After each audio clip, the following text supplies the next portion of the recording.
empire-fence.com. That's empire-fence.com. Concrete Industries has immediate job openings for precast production laborers and maintenance technicians. Concrete Industries offers great pay, health benefits, 401k, a wellness program, holidays, and paid time off. Apply today to earn a starting pay of $21.50 per hour plus a $1,500 hiring bonus. Concrete Industries is hiring all experience levels and offers on-the-job training. Start your career today as a precast production laborer or maintenance technician. Visit concreteindustries.com. Tune in to 93.7 The Ticket immediately after every Nebraska men's basketball game for 1 hour of post-game recap. The Nebraska Basketball Postgame Show is sponsored by Union Bank and Trust, John Henry's Plumbing, Heating, Air, and Electrical, and the Lincoln Airport on 93.7 The Ticket and theticketfm.com. When you were a kid, clubs were cool. Robotics club and space club and stuff like that. But what do adults get? Book clubs and quilting clubs? Nah, forget that. How about margarita clubs and old-fashioned clubs? Get to Upside Bar and Lounge for the best clubs in town. Try all 10 varieties of Upside margaritas or old fashions and take home a free souvenir glass. Grab the whole crew and pair it with taco night on Mondays or whiskey Wednesdays. Upside Bar and Lounge at 29th and Pine Lake. This is Lincoln's home for sports talk on the FM dial. Also online at theticketfm.com. On the internet. KNTK FM Firth, 93.7 The Ticket. Coming at you live from the heart of downtown Lincoln. This is Old School with Foreman and Orman. Old School with Foreman and Orman is sponsored by Graham Tire Company of Lincoln. Nebraska Football Hall of Famer Jay Foreman. Here's Troy Detmer dropping straight back in the pocket. Rifles a pass. It was tipped and picked off by Foreman. He's at the 15, 10, 5. He'll score! Foreman got it, and it's touchdown Huskers. Black shirts answer the call one more time. And Austin Orman. Hour one of Old School is sponsored by Heartland of Nebraska Windows. Old School with Foreman and Orman on 93.7 The Ticket and theticketfm.com. That's right. Welcome in. It is Old School, another week of the show here at 93.7 The Ticket and theticketfm.com. Austin Orman here, joined as always by Husker Hall of Famer and NFL veteran. It is Jay Foreman. Jay, I made it back from the homeland. I made it. A little sketchy at times, but here we are. Here we are. Oh, yeah. It's more than sketchy up there, boy. I have people looking out for you up there, though. You did. I appreciate it. Even if I never saw them, never heard from them, their presence was felt. It has to be an extra layer of confidence. You got to be ready, man, with your steel up there. Yeah, it's tough, but it was cold up there too, huh? It was. Even colder than down here, which is not saying much as we discussed on Thursday. At some point, it's just cold, and that it don't matter after that. Yeah, it did not. Yeah. But what's not cold, Nebraska men's basketball continues to stay hot. They win another one, 20-0 now, 9-0 in the Big Ten Conference, and for the first time in program history, Nebraska men's basketball enters the top 5 of the AP poll. They come in at number 5. I was talking about this a little bit in postgame, Jay. What would it take for Nebraska to move up to the top 5 at 20-0?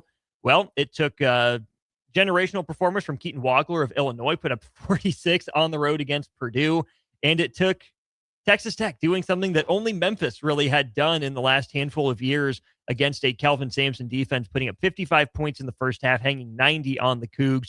So Texas Tech takes down Houston, Nebraska jumps them, Illinois takes down Purdue, and Nebraska jumps the Boilers as well. Of course, Illinois and Purdue both on Nebraska's schedule here soon. Michigan coming up tomorrow, and we'll talk more about that game. But this one, Jay, another slower start for the Huskers, or more, Indiana-style start for the Huskers.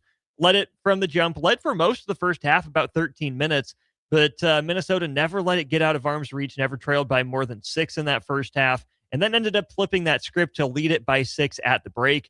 Nebraska looked just kind of disjointed, a little sloppy, just a little, it looked like an 11 o'clock Big Ten game. Looked a little choppy, but I think the biggest difference is that they have some leadership and obviously skill to work through it. You've seen it at times when they would play Iowa, and maybe not at 11 o'clock or at different places, sometimes up at Northwestern where they weren't able to recover. Mm-hmm. They knew exactly where they got off track.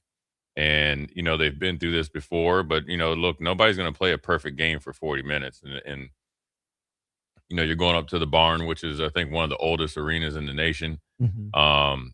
and then obviously you have a little bit of scar tissue there from last year, where Nebraska had that game well in hand, and obviously like their ninth guy on the bench had a career year or career game, and so some of those things kind of come up, and I think they were able to weather the storm. They didn't look as fluid offensively. The spacing wasn't as good, and obviously, judging by the halftime speech, Fred Hoiberg wanted them to crank up their intensity a little bit. And, that was a recipe for success. And they came out in the second half, and they looked like a totally different unit. And started on the defensive end and showed, that this is a true team. And when you need guys to step up, it's not just one. They all step up collectively. There was a point in time in the second half where Price Sanford was outscoring Minnesota on his own. And he still did, but just in the second half. I mean, 22 points in the game for Price Sanford. 21 in the second half for Minnesota. Price Sanford ended up with 20 of those 22 after halftime.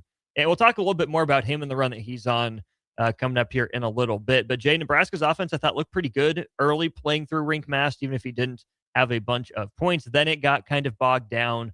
And I think we're starting to see teams figure out they can throw the first punch at Nebraska because the refs seem to be letting them get away with it. That was a physical game early, right? Northwestern did some of that. Washington cranked it up to another level. And I don't know if all the calls were right or all the calls were wrong, but teams have made it a point. They've put it, I think, near the top of their scouting report.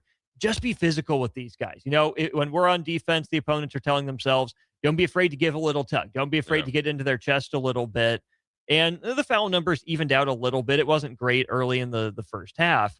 Nebraska certainly responded in the second half, but I do think that that's what teams are going to want to do. I think they're going to want to get in Nebraska's jersey. They're going to want to try to bump them off their spots. And really the last 2.5, 3 games, seems like the rest just kind of let him play, especially against Nebraska. Well, you get into the Big Ten, season, it's kind of rinse and repeat, probably a little bit more than average against Nebraska because now it's actually a compliment because now teams are trying to find something. I don't mean to start here. They're really telling you that they don't have the skill set or the skill and the game plan to handle you regularly. So they got to go outside of that to try to even the playing field. Nebraska does a really good job of, being physical themselves. I think their offense allows them to withstand any of that.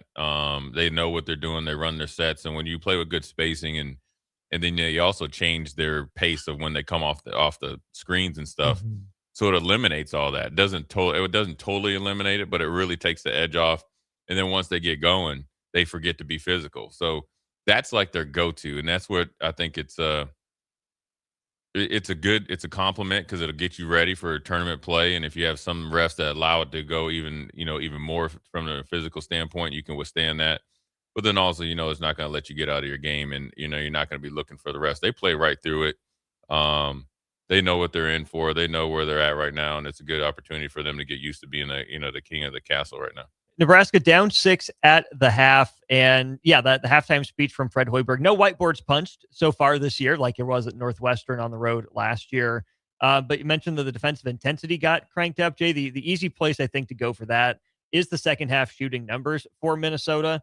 They take 24 shots, only make 9 of them, and they go 0 for 11 from 3. And I think as a coach or a player, there's always a little trepidation, right? In the first half, especially with Crocker Johnson, 33% three-point guy, goes 4 for 8. Yeah. Just lighten you up. There's a very fine line between, okay, we can live with that if that's what they're going to do. We'll tip our cap, and don't let a guy get hot necessarily because Minnesota's more than capable. They take a bunch of the quote-unquote right shots. I think they're well coached. They move the ball pretty well.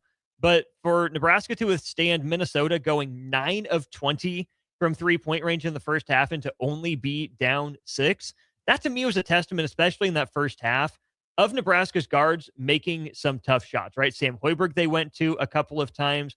And then even early in the second half, it was Hoiberg and Jamarcus Lawrence before Nebraska really got that run kick-started. They would hit, a layup at the rim. They would hit a nice little stop and pop mid-range, especially from Jamarcus. Sam ends up with 14 points on the day. Jamarcus Lawrence ends up with 14 as well, 12 of them in the second half. But I thought Nebraska's guards, especially those two, were a big reason that game didn't snowball on Nebraska, maybe more than it could have.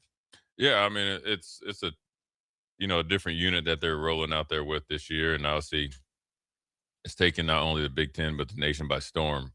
People are waiting for the Mhm. clock to strike 12, but they're able to withstand a hot shooter more than in the past, and not be down 16 points instead of 6, right? And you can reference the last time they were up at the barn where one of the guys got hot and they couldn't handle it. They just couldn't.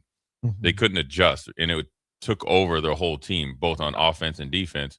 And Nebraska, I thought, was way better than that Minnesota team. And so, the way they're playing right now, obviously with Frager being out, it's kind of a little bit thin on the bench, but I think everybody stepped up. I mean, Mikhail Jacobson to go 3 or 4, give you 7 points, and kind of does a little bit of ball handling, a little bit of everything. Kind of, even though you're playing Sam and Lawrence and a little bit more minutes than you'd like, and even Rank, he takes the edge off because they play with good pace. And so, Mhm.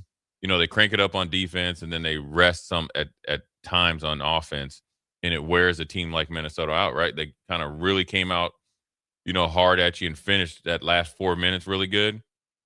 But then now they got to, really play some more basketball for the next 20 minutes. Mhm. And when Nebraska gets hot, they start to stress. They start to shoot, even though they were quote unquote good threes, they didn't really try to get it in the paint and try to take advantage and try to get Rink in foul trouble or anything like that. They settle for threes. And they're Mhm. not a lights out shooting No, team for far from three. it. So you really played into Nebraska's hands, and that's what they're able to do. They're able to stifle you on defense by how efficient they are on offense, and that's what they've Mhm. been doing all year. Now, granted, they started a little bit slow. It happens to everybody, and they're able to work themselves out of it. And then it's also they're able to do it different ways. And I think you saw a turn. When Greasel was here, whenever they kind of got a little bit out of sorts, they went straight to the big guard post up, get a free throw, kind of get back on track, run a different actions. But Mhm. now they're able to do it from all types of or for all parts of the court with different guys being the center point of it, and that's what gives them flexibility. So you can't just go. I was just going on. I was on a soapbox, with high school sports and how everybody just runs a 5 out, and really everybody looks the same. It's the demise of American basketball. With Fred, it's different because even though you run high pick and roll generally with the 5 out, they're able to do it. What I call it the pocket. Everybody else calls it the wing, and sometimes you can do it from the corner if they need to. So you're not able to kind of focus your whole defense and your coverage to pretty much the top of the key. Mhm. That's where they kill you. And then once you kind of like, oh, they're only going to be on the defense left, the offense right. Then they got something going backside. Now you give up an easy 2. Everybody's Mhm. looking out. Now they come back down the court, rush a shot. Nebraska probably maybe get a 3. So that's a 5-0 run, and you only had the ball once. Yeah. And you probably had it at that, one point I was looking at or remember back to the game. That's like in like 45 seconds. Mhm. So that's where they can really come on, like bear down you like an avalanche. And then when they get you down, they really start to defend, and then they really start to execute. And they play in a good smart basketball, right? Mhm. If the secondary break isn't there, they're more than happy just to kind of execute you in the half court. And even if they don't make the shot, they get good shots. Mhm. So it's kind of like a mental victory because defensively, like, oh, that dude, no, we just missed the coverage. He just missed it. So now I'm thinking about it the next 2 Mhm. or 3 possessions. The second half goes Nebraska's way, 46-21, but it was a 44-17 run to end the game for Nebraska. Jay, early in the second half, sitting there at the barn, um, I started to wonder in those first couple minutes of the second half if this would be the one, right? Is this the one where Nebraska is just a little bit off? Because you saw Price Sanford miss an open transition 3 that you would have thought would have been an easy one to get him going. Sam Hoiberg got all the way to the rim with a little bit of defense, but nothing he hasn't finished through before, and missed one as well. Meanwhile, okay, Tyson gets an and one, and Langston Reynolds got an and one. That pushed Minnesota's lead to 40-32. And that's where I started to wonder, okay, what's this going to look like down the stretch for the next, 17 and a half minutes after that Reynolds layup. And then as soon as I say that, within the next segment, Nebraska is back within 1, and Nebraska's taken the lead. It was timely shots from a bunch of guys, right? Sanford gets a couple free throws, gets the one front rim backboard, Yeah. and then to drop it was off to the races for him. He started the second half just 1 of 4 shooting from 3, ended the second half 4 of 9. That's kind of a big deal. And Yeah. then a play that I think is really just emblematic of the the next man up, kind of never satisfied mentality, was Cale Jacobson's three. I mean, that was some Ray Allen stuff that he did. He saw Lawrence driving baseline. I don't know if he was taking a couple steps in to cut or if he was going to pin for someone else to sneak down to the corner, but he realized, oh, Jamarcus is driving my way. I'm going to back up. Perfect footwork, no hesitation to catch and shoot from the corner, not wide open either. I think that play that gave Nebraska the lead 44-22, or 44-42, whoever hits it, it's a big deal. It was Cale Jacobson stepping up when his number was called, that was an above and beyond play. I mean, that's not a simple play for anyone to make, right? There's a reason that Ray Allen shot is talked about. I get, time was winding down for the Heat there in game 6. It sent it to overtime and what have you. But that's not simple footwork. That's really good court awareness. That's a guy that hasn't shot that many shots overall, in his time at Nebraska. Right. Feeling empowered, regardless of who's on the court with him, to be confident enough to take that shot and knock it down. And that capped the run. But Nebraska didn't stop there, right? It wasn't just get even, and then it was back and forth the rest of the way. For Nebraska to go on, what would that have been? That 12-2 run then to take the lead, and then have another 14-2 run to extend that lead up to as much as 19 points, which it got to there at the end of the game. Just an incredible testament of resolve that I think was really kicked off by the Jacobson three. Yeah, I mean, he's played well this year. I think, him and Sam have transitioned from energy guys and guys that, people talked about, oh, it's a nice story. They're actually legit. And Fred's not afraid to play him in pressure moments or big-time minutes. And they've answered the bell every single time. It's a testament to them, and you tip the cap to, the coaching staff as well, giving them a game plan to be, to get better and improve in the offseason. They went and attacked it and probably maybe exceeded expectations as well. And that's what you need. You need a team when you go on the road. This is an upstart Minnesota team that's going to be good in the future if they can continue to recruit, and I like the coach. Already had 2 top 25 wins in that building this year. Right. So, I mean, it wasn't, Coach Nate said it at halftime. These dudes go to practice. Yeah. These are it's the same thing. It's like, hey, these dudes are on scholarship. They're not going to just roll over for you. So it's a good challenge, and you need a team when you go into an environment like that, and you want to, have everybody step up. You have a guy that, that you depend on, or grew to depend on in Frager. So everybody's going to have to step up. And I like it because it was timely. It was needed, but it wasn't rushed. Sometimes when somebody's out, maybe the first guy off the bench or the guy that kind of moves up off the bench, he thinks, oh, I got to be green light. Everybody just playing their role. Which is so funny because maybe in your head, you get sped up, I got to justify why I'm in the rotation. On the flip side of that, I think fans, when you see a guy like that come in off the bench, it's just don't screw it up. Yeah. Just be neutral. You don't even have to be positive. Yeah. It's funny to see the difference between the player. Stay out of the way. Right? Exactly, yeah. But that's also, with Fred and those guys, they give those guys confidence. Yeah. And they believe in them and what they're, who they are and what they've done to earn their spot. And that it's 100% into the, I guess, culture you want to say, or the coaching, or both, really, to be honest with you. Coach believing in you, and obviously you earn it and put it in the work, and then has no problem putting you out there, and knows, Fred knows what they can do, what they can't, and so do they. They know what shot they can make, and he knows that he's going to make smart, heady plays. And once they get you down, guys like Cale Jacobson are really, really good because they can win at the free throw line. They can make the 50-50 plays, and they can make the off-schedule plays as well. All the while, Price and obviously Horberg was going, and obviously Jamarcus. I mean, that's what you need. And let's not forget Burke. Continue 8 points, 7 rebounds, a couple assists. I'll keep pointing back to it until I see something different. His commitment to conditioning has led to this. Yeah, the skill which allows him to improve his skills, allow him to think clear under pressure situations, him to be more consistent this year, and then him to be excellent in the role that he plays. Yeah, I mean, that's just it's a testament to him, and it's part of why obviously the headliners are obviously Price and Rink, and obviously probably Horberg or whatever. And Burke is kind of like, he has a little bit more of that European toughness, that he just ain't gonna back down, right? It's competitive, right? But it's a different. He articulates it different, but he's not the headliner, and he's moved on from kind of learning the English language and all that. The cool, funny story that actually he's a problem for other teams because he makes up a lot of ground and makes up for a lot of maybe deficiencies other guys have defensively with his length, and he's actually a pretty smart player. But it all comes down to him taking care of his body and his business, which allowed this team to be more freer and everybody else to do their thing. In a just-win game, Nebraska comes away 19-point victors after trailing by 6 at the break. Jay, Price Sanford, right? Double-double, I think second career double-double, 22 points, 10 rebounds. Also had 3 assists and 4 blocked shots. So Steph in the stat sheet was Nebraska's number 21. If Price Sanford has 11 points in both halves, I'm not sure that game ends up a 19-point Nebraska win. Maybe it's a single-digit Nebraska win. But I think when you look at this team, and I said this at the beginning of the year, you can back me up and vouch for this. I said that at the end of the year, this team's numbers are going to be about what you expect, but it's not going to happen the way you expect. You see Nebraska makes 9 threes on 28 attempts. Not their best shooting day, but, within the realm of average for the way that they shoot. Even for Price, like 22 points, that's a good night for him. 4 of 10 from 3, that's a good outing there. But you think, did he make 2 threes in each half?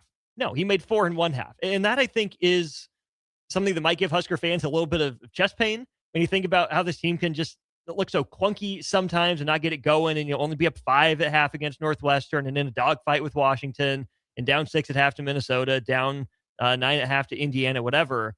But the other mark of a good team isn't just handling adversity. It's being able to be as explosive as Nebraska is. To be able to go on a 44-17 run, I don't care who you're playing. That's impressive, let alone a team on the road that already taken down 2 top 25 teams in that building. I get it. I think Husker fans would like just continual dominance start to finish. But the fact that Nebraska has the ability and has done it seemingly in every game to go on that double-digit or near double-digit run or high single digits run, that's also a mark of a good team to be able to just explode like that at a moment's notice. Yeah, and 44 to 17 run is great. It's think about 24-17, and then sometimes guys get out of their realm, right? Mm-hmm. Then they're like, okay, now I can get mine, and that's what really derails teams, at any level. Yeah, we're playing good as a team. Okay, we've done it enough. Now I need to be selfish. They don't have that.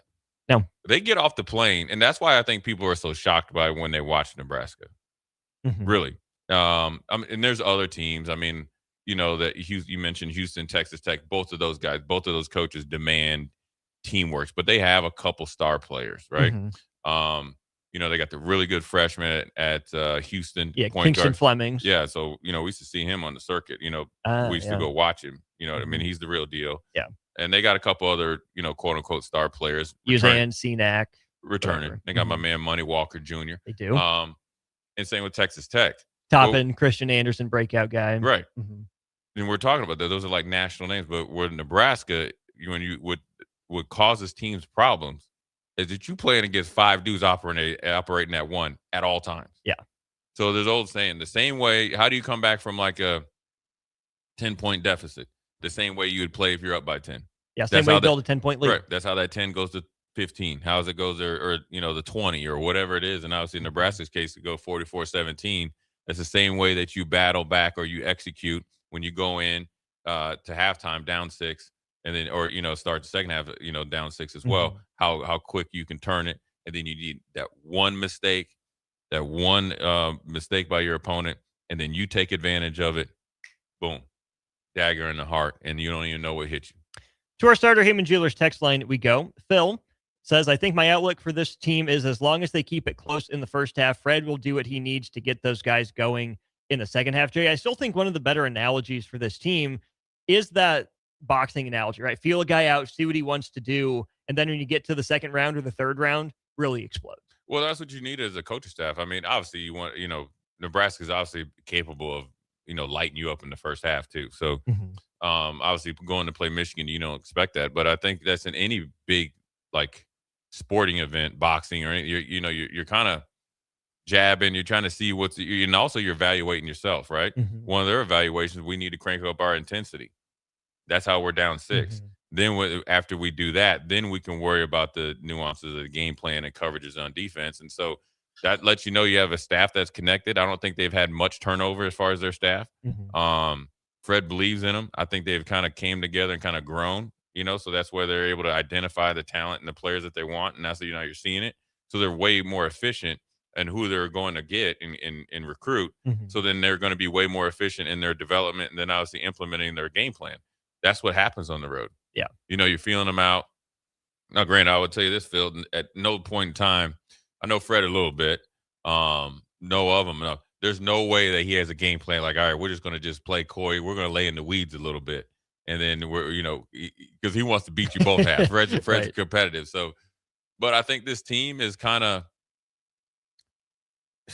it's weird. It's like I'm trying to think like a lioness that has to go out there and bring the meat home or bring the food home for the family. Like they're able to, they're fast enough to, like not a cheetah, but they're fast there, but they can have enough physicality and force to, get after it that way.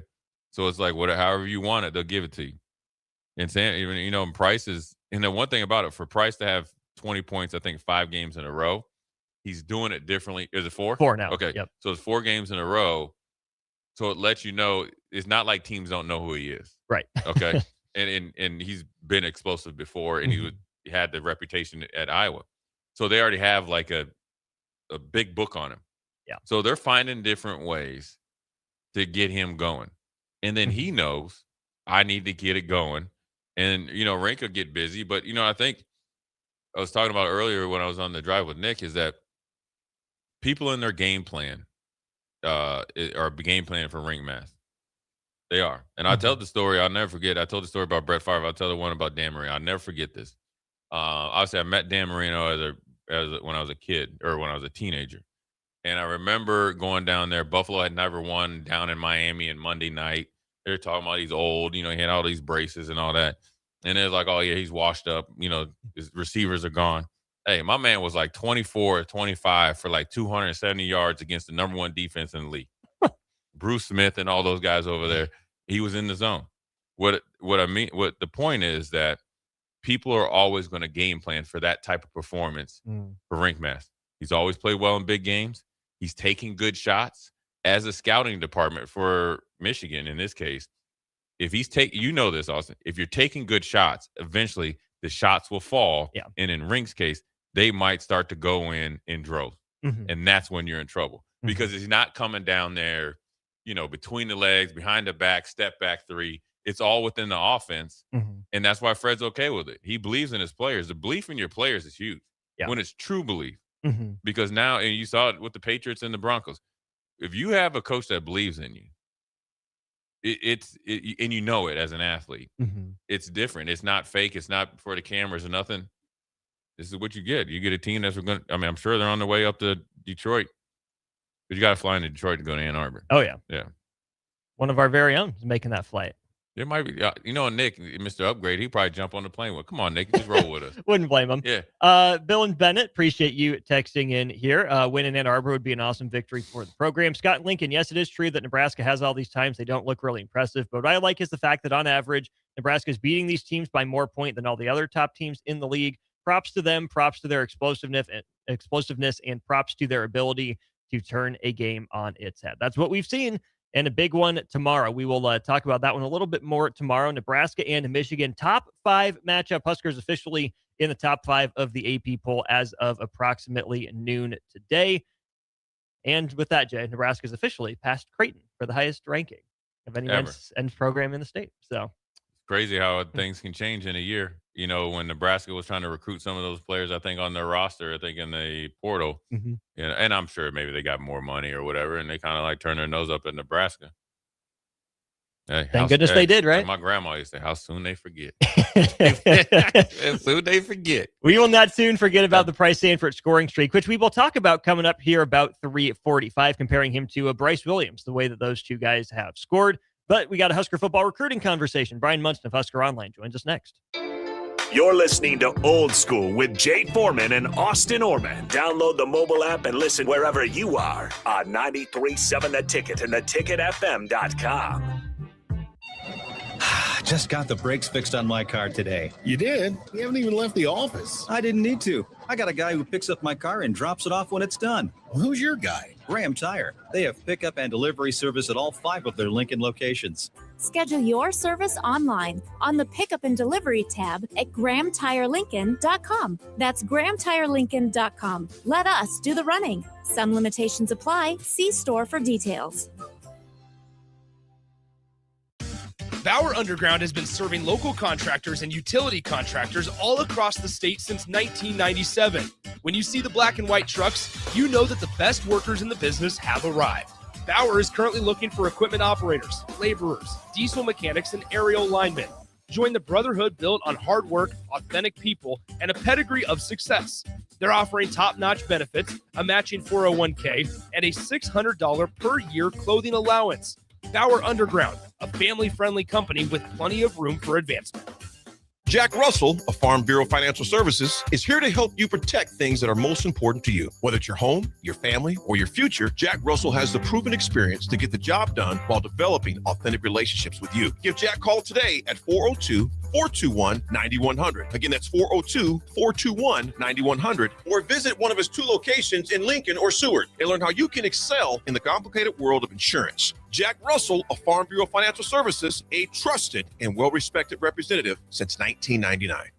Concrete Industries has immediate job openings for precast production laborers and maintenance technicians. Concrete Industries offers great pay, health benefits, 401k, a wellness program, holidays, and paid time off. Apply today to earn a starting pay of $21.50 per hour plus a $1,500 hiring bonus. Concrete Industries is hiring all experience levels and offers on-the-job training. Start your career today as a precast production laborer or maintenance technician. Visit concreteindustries.com. Empire Netting and Fence delivers top quality netting and fence solutions. From major sports venues to backyard installs and everything in between, coast to coast. We take on tough jobs with grit, integrity, and a strong commitment to safety. Empire is growing, and we're hiring motivated people ready to grow with us. We build each other up, and we're building something big. Think you've got what it takes? Apply now at empire-fence.com. That's empire-fence.com. MWR, a local company of Lincoln, is proud to announce they are able to offer their own post-frame building packages in metal to anyone desiring a building, whether you're a contractor or a DIYer. They can install your building as always, and they offer multiple different rib profiles and loads of color options, including the wood grain metal at great competitive prices. You can inquire at mwrbuildingandfence.com or just draw your desired building and submit it in their contact us page, and they'll get back to you. Call MWR today at 402-540-8966. Winter is just around the corner. Is your vehicle ready? Don't get left out in the cold. At A1 Automotive, we prep your car for whatever winter throws your way here in Nebraska. For battery checks, for brake inspections, tires, heaters, whatever your car needs to keep you and your family safe on the road, we've got you covered. A1 Automotive, always honest answers. If you're seeking a career with a growing company, Gaina Trucking and Excavating is hiring and looking for additions to their team.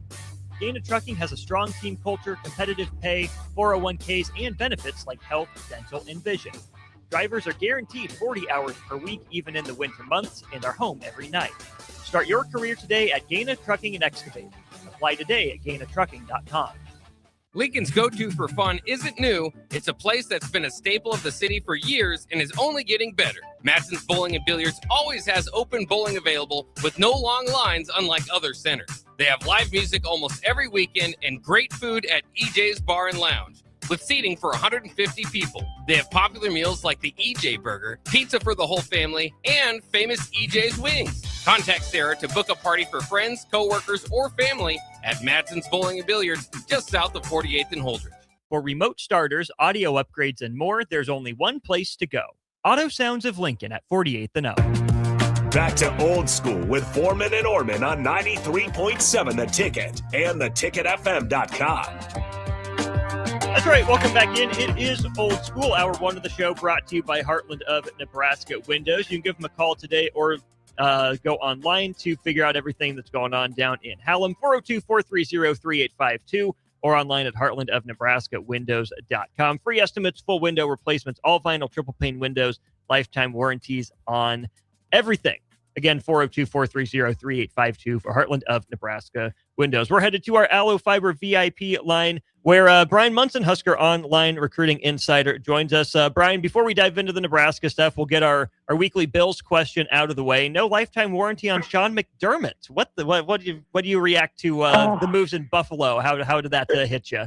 I mean, not only about the McDermott getting fired, but being retained, and then this coaching search is just driving me bonkers. Like, are you really trying to tell me that Mike McDaniel turned down talking to Buffalo? Because I loved playing against that guy. I mean, Buffalo was like an 85% plus chance to beat that guy every single time they played against him. So I don't understand the Phillip Rivers deal. You know, like there's just so many things that just and the press conference was an absolute just.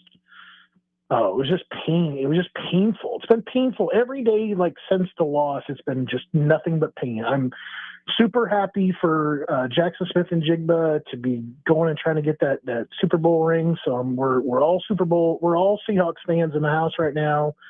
But yeah, it's been a super painful process since they lost to Denver and fired Sean. And leave it to the Patriots to be the ones rubbing the salt in the wound. I know they've obviously tormented the AFC East more than anyone, but really, those guys still? I mean, they were just 4-13 last year. What are they doing in a Super Bowl? I think, they played a pretty easy schedule. They did beat the Bills at home. Bills repaid the favor, and then they picked and got some good matchups down the line. I mean, if Knicks plays yesterday, that game doesn't go their way. So the Bills kind of cleared the path for the Patriots. I think whoever emerged out of the AFC was going to really struggle with whoever was going to emerge out of the NFC. Really been blown away by the Rams and the Seahawks this season. So going to be very interested to see how that one plays out, but I got to feel pretty good about the Seahawks' chances. That's Brian Munson, Husker Online Recruiting Insider with us. Let's flip to that focus now, Brian. Since we last talked, it's been too long. Nebraska picks up a 2026 quarterback recruit from Las Vegas. First name Tanner. First of all, how do you say his last name? I think it's Vibable. Okay. Well, we'll go with Vibable. 2026 commit. Brian, Nebraska went without a 2026 quarterback commit for a while. They picked one up pretty late in the cycle. What went into that decision, and what do you like about him? They did. They went a long time. I mean, obviously because Dayton decided to go ahead and decommit ahead of the whole Dylan deciding to leave Nebraska process kind of happened. Look, the way that it's been kind of explained to me is kind of interesting. Obviously, Nebraska was going to Las Vegas for their bowl game. Matt Rule, I think, had been put in touch with a quarterback trainer or a football trainer of some sort, and Tanner's name basically was passed along. Nebraska was interested, started to show some interest. He basically came back, they came back to Nebraska after the bowl game loss, got him there for an official visit very shortly after. He kind of committed on that Sunday and then announced the following week. He's an interesting guy because if anything, he looks a lot like Calandria, number one, because he's a dual threat dude, right? Like he had 2,700 yards or so of all-purpose yards, scored 36 touchdowns. But he's still a throw first, run second kind of guy. And what I think is so fun to watch with him is he's a really good decision maker. And he said a lot of the same things that when I talked to other people about Calandria and what Calandria did so well, they were, they said basically fast processor, was able to kind of see things happen, as part of the play, whether it was hey, they're in a defense that doesn't look good for this play. Receiver fell down on a route. Running back got tripped up. They're going to have to do something. It was always in those situations, I think the Calandria is always able to kind of see that stuff happen, almost in slow motion, and then, able to kind of make something out of nothing. And I think that Tanner has that kind of same capability. He's a very quick processing kind of dude. And when he does make a decision to tuck it and run it, obviously he's got great athleticism, and he can, he could honestly be an athlete in the class. Let's say that, things don't work out. He doesn't see the field. Trey Taylor obviously gets to Lincoln, in the spring, and things look even worse for him to possibly get on the field because you're putting a guy like Trey Taylor into the quarterback's room. There's also all sorts of possibilities of, playing defense or using your speed to do something else. And he could be, another athlete for Nebraska. But I think he looks a lot like Calandria, which makes it a good thing for Dana and his offense to kind of have a couple of guys that play the game the very same way. So those guys are very similar to kind of watch on film. you brought up the name Trey Taylor. That's been the other story taking Nebraska by storm. Let's start with the decision to transfer into Millard South for Trey Taylor, Tay Ellis, and then potentially more players, Brian. Obviously, this is something that's happened for other schools across the country. It's not, novel. It's certainly new to Nebraska, or at least the most Husker fans are aware of, right? I mean, you get the prep school thing, you get the IMG thing, and I think we intuitively understand that. But I think it was a big shock to Nebraska fans' systems, both, Husker fans, right, to have their 2027 headlining guy come to play for the defending Class A champions, to have him bring Tay Ellis up from Texas, the Texas ranks, to play with him. Kind of a big deal. But is it such a shock nationally that this would happen? How common is it that a guy would move, this close to his future program? I think it's a little bit of a shock. I mean, when I went back and, Tay Ellis called me that morning last week and wanted to make the announcement, when I called up, Rivals and On Three guys and say I wanted to net it, they were pretty taken aback by it. They knew it was going to be very big news. So I think it's relatively new. I think it happens in certain pockets. It has happened for Nebraska before. It just didn't end up in a positive way. Christian Locouture was a defensive tackle from Louisiana who committed to Nebraska, moved to Lincoln, was going to school, I believe, at Lincoln Southwest before he decommitted from the Huskers and flipped his commitment to LSU.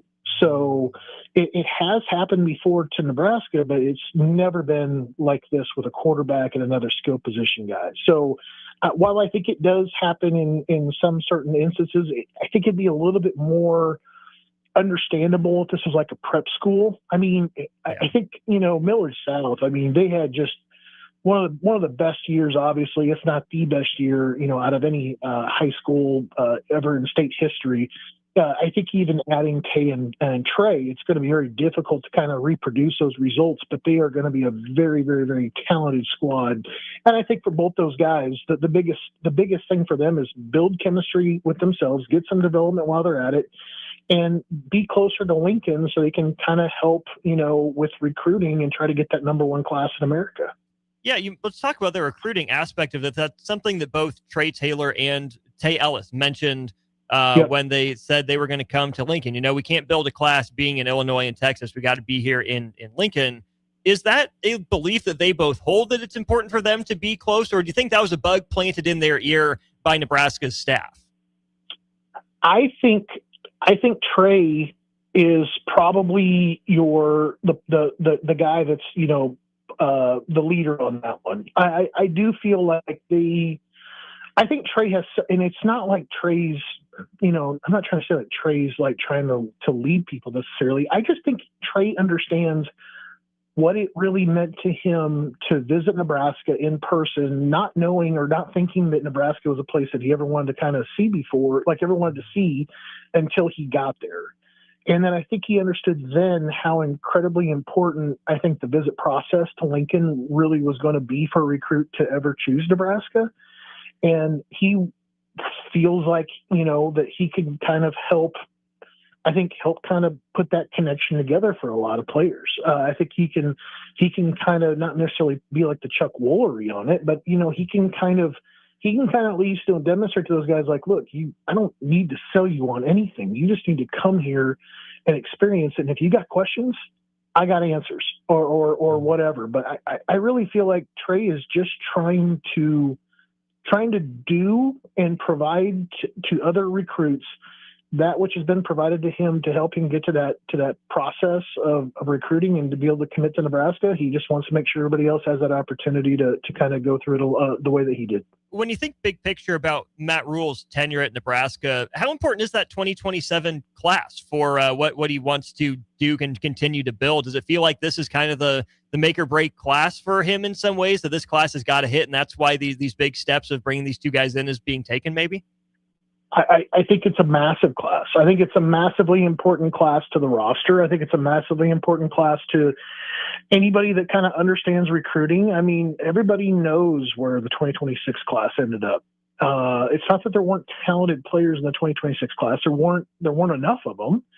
Number one, I think, if you talk to Coach Rule and other people on the staff, they would tell you, like, look, the 2026 class was just kind of a fill in the gaps kind of in the eligibility and in the rooms as we kind of needed to, but they were such a young team last year. And they're going to start getting more and more balanced, I think, as kind of things move on. But to kind of put 2026 fully in the rear view, to really kind of show how your staff is going to be able to recruit together and put together all the pieces that they need to make a complete class. 2027 is very, very important. So, yeah, I think it's an important class. I think it's going to be interesting, right? Because it's a tough schedule. I think the players are going to see Nebraska, potentially through some pretty tough parts of the season.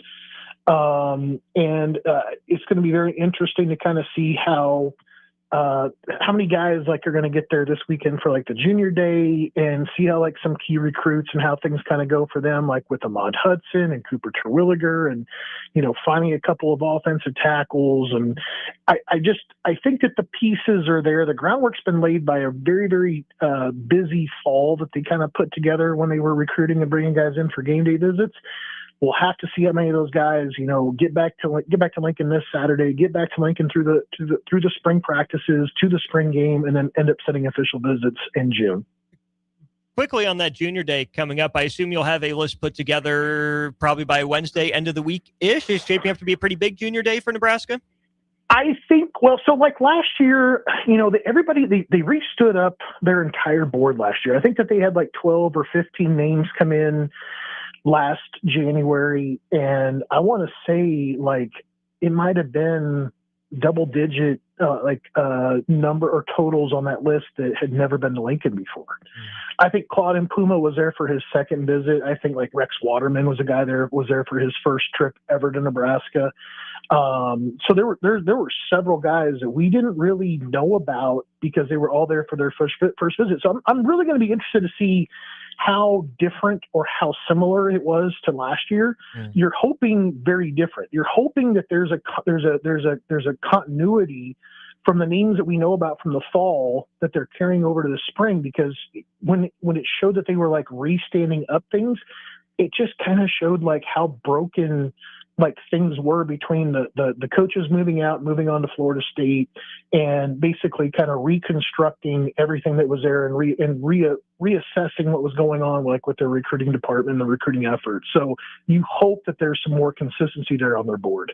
Last thing then for you, Brian, we talked about that 2027 class. Is that one that Nebraska is, bringing Trey Taylor closer to home to provide a spark, or is this a build on some positive momentum kind of move as you look at where the 2027 class stands now? Well, I think they're trying to regenerate that momentum. Number one, it's been a little quiet. I mean, since Amir Brown jumped in the class, things have kind of gone quiet in that area. And obviously so. You had this really crazy kind of end of your season where you're starting Lateef, and Lateef gets hurt, and then the bowl game, and the basically the portal, and what are you going to do in there, and trying to get guys, and the needs and the coaching changes that were obviously happening at that same time. So I think you're trying to get momentum back on your side. And then I think at the same time, you do want, Trey there to kind of help, again, assist, be that kind of partner in the class already to kind of help guys, come, get a little bit more understanding about why Nebraska was the right fit for him, and let them see it all for themselves. So I think getting him closer, getting him more involved, it's been very clutch so far. It helped out obviously with Amir and Tay. Let's not rule that out. You've got to give credit to Trey Taylor when it comes to both of those guys. So be very interested to see how things kind of play on from here on out. And we will keep talking to you about that as we move forward. Good to talk to you again, Mr. Brian Munson. Thanks as always for your time. And hopefully by the next time we chat, the Buffalo Bills have their first Super Bowl winning head coach in place. I hope so, buddy. You be good. No promises. Thanks, Brian. That's Brian Munson, Husker Online, with us on our Aloe Fiber VIP line. Aloe Fiber is where they understand the importance of exceptional service with local heart. We'll wrap up the hour on Nebraska men's basketball. A couple comments and questions from our text line, and some numbers that I was able to dig into and put together. We'll wrap that up with Jay Foreman after this. Watch Old School live on Facebook, YouTube, or Twitch. Old School with Foreman and Orman. on 93.7 The Ticket and theticketfm.com. All right, Lincoln, if you're a diesel technician who's ready to earn up to $40 an hour and you're tired of working nights and weekends, listen up. Inland Truck Parts and Service is hiring experienced diesel technicians right here in Lincoln, and they're offering what every hardworking tech wants. Monday through Friday hours, no nights, no weekends, and paid training on advanced diesel technology. With 37 locations across 12 states, career advancement opportunities are endless. Start building towards your future and apply today at inlandtruck.com. That's inlandtruck.com. Or text APPLY to 785-369-1320. Bauer Underground has been serving local contractors and utility contractors all across the state since 1997. When you see the black and white trucks, you know that the best workers in the business have arrived. Bauer is currently looking for equipment operators, laborers, diesel mechanics, and aerial linemen. Join the brotherhood built on hard work, authentic people, and a pedigree of success. They're offering top-notch benefits, a matching 401k, and a $600 per year clothing allowance. Bauer Underground, a family-friendly company with plenty of room for advancement. Just got the brakes fixed on my car today. You did? You haven't even left the office. I didn't need to. I got a guy who picks up my car and drops it off when it's done. Who's your guy? Graham Tire. They have pickup and delivery service at all 5 of their Lincoln locations. Schedule your service online on the Pickup and Delivery tab at GrahamTireLincoln.com. That's GrahamTireLincoln.com. Let us do the running. Some limitations apply. See store for details.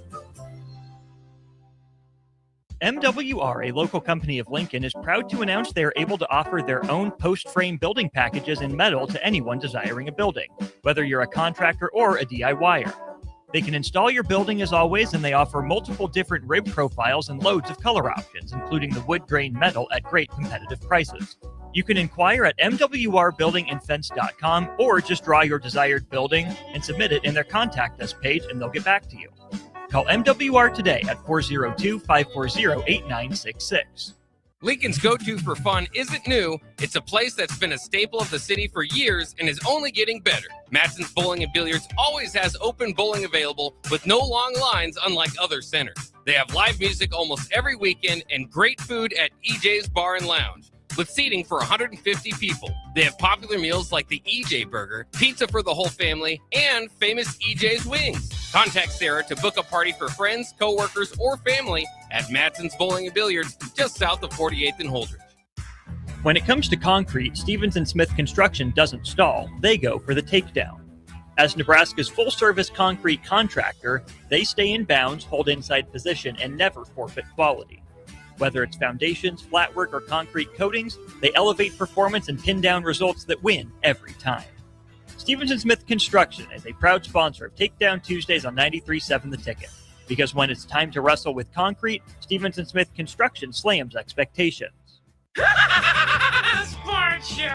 Don't miss the family show of outdoor fun, the 57th Annual Boat, Sport, and Travel Show, January 30th to February 1st at the Sandhills Global Event Center. RVs, boats, docks, golf carts, resorts, fishing lures, family entertainment, and more. See exotic animals at Wildlife Encounters. Enjoy the petting zoo and the balloon lady. Doors open at noon on Friday, 10 a.m. Saturday and Sunday. Bring the neighbors. See you there. Sports Show! If you're seeking a career with a growing company, Gaina Trucking and Excavating is hiring and looking for additions to their team. Gaina Trucking has a strong team culture, competitive pay, 401ks, and benefits like health, dental, and vision. Drivers are guaranteed 40 hours per week, even in the winter months, and are home every night. Start your career today at Gaina Trucking and Excavating. Apply today at GainaTrucking.com. Jack Russell of Farm Bureau Financial Services is here to help you protect things that are most important to you. Whether it's your home, your family, or your future, Jack Russell has the proven experience to get the job done while developing authentic relationships with you. Give Jack a call today at 402-421-9100. Again, that's 402-421-9100. Or visit one of his 2 locations in Lincoln or Seward and learn how you can excel in the complicated world of insurance. Jack Russell of Farm Bureau Financial Services, a trusted and well-respected representative since 1999. For remote starters, audio upgrades, and more, there's only one place to go. Auto Sounds of Lincoln at 48th and O. Back to old school with Foreman and Orman on 93.7 The Ticket and theticketfm.com. That's right. We are back here to Old School. Hour 1 brought to you by Heartland of Nebraska Windows. Learn more online, heartlandofnebraskawindows.com. Jay, comparing Price Sanford and Bryce Williams, these are two guys that have been the ones that have scored the most 20-point games in a row for Nebraska in the last handful of years. The note from the post game said Price Sanford finished with a team-high 22 points for his fourth straight 20-point game. He is the first Husker with 4+ 20-point games in a row since Bryce Williams had 6 straight 20-point games from January 30th to February 16th of 2025. Did the math, ran the numbers. That was the stretch. Nebraska went 5-1 last year. The only loss was to Maryland. During that stretch, Bryce Williams in those 6 games scored 143 of Nebraska's 465 points, which is approximately 30.7%. He took 101 shots out of Nebraska's 339 total. That's almost smack dab even on 30% of Nebraska's shots. And again, Nebraska went 5-1. 2 fewer games, but Price Sanford has scored 95 points in the last 4 games for Nebraska of Nebraska's 319, which there's less than a percentage point difference in terms of total output between Price and Bryce in terms of points scored. What stands out to me, though, is the shot attempt numbers. Price Sanford is shooting, less than 1 in every 4 possessions, where Bryce Williams was shooting 3 out of every 10. Yeah. It speaks to the difference in team makeup. But again, if you do the math between those two guys, Bryce Williams last year in that 6-game stretch where he scored 20 points or more 6 times in a row, 101 shots that he took out of 339 is 30%. Price Sanford has shot just 55 field goal attempts on his way to scoring 95 points out of Nebraska's 229 total shots. That's about a 24% usage rate or shooting percentage rate for Price Sanford. If Price Sanford wants to catch the usage that Bryce Williams had in the next 2 games, he's going to need to shoot an average of 23 of Nebraska's 55 shots per game, which is just not how this team is built at all. I mean, Price Sanford took 15 of Nebraska's 60 shots against Oregon, 13 of 53 against Northwestern, 13 of 55 against Washington, and 14 of 61 against Minnesota. And what you see there, Jay, pretty consistently, he's right around that 25% mark. Like, he'll take 1 in every 4 shots. The flip side of that for Bryce Williams, those 6 games, he took 26 of Nebraska's 78 shots in the overtime win over Illinois last year. That's an even third.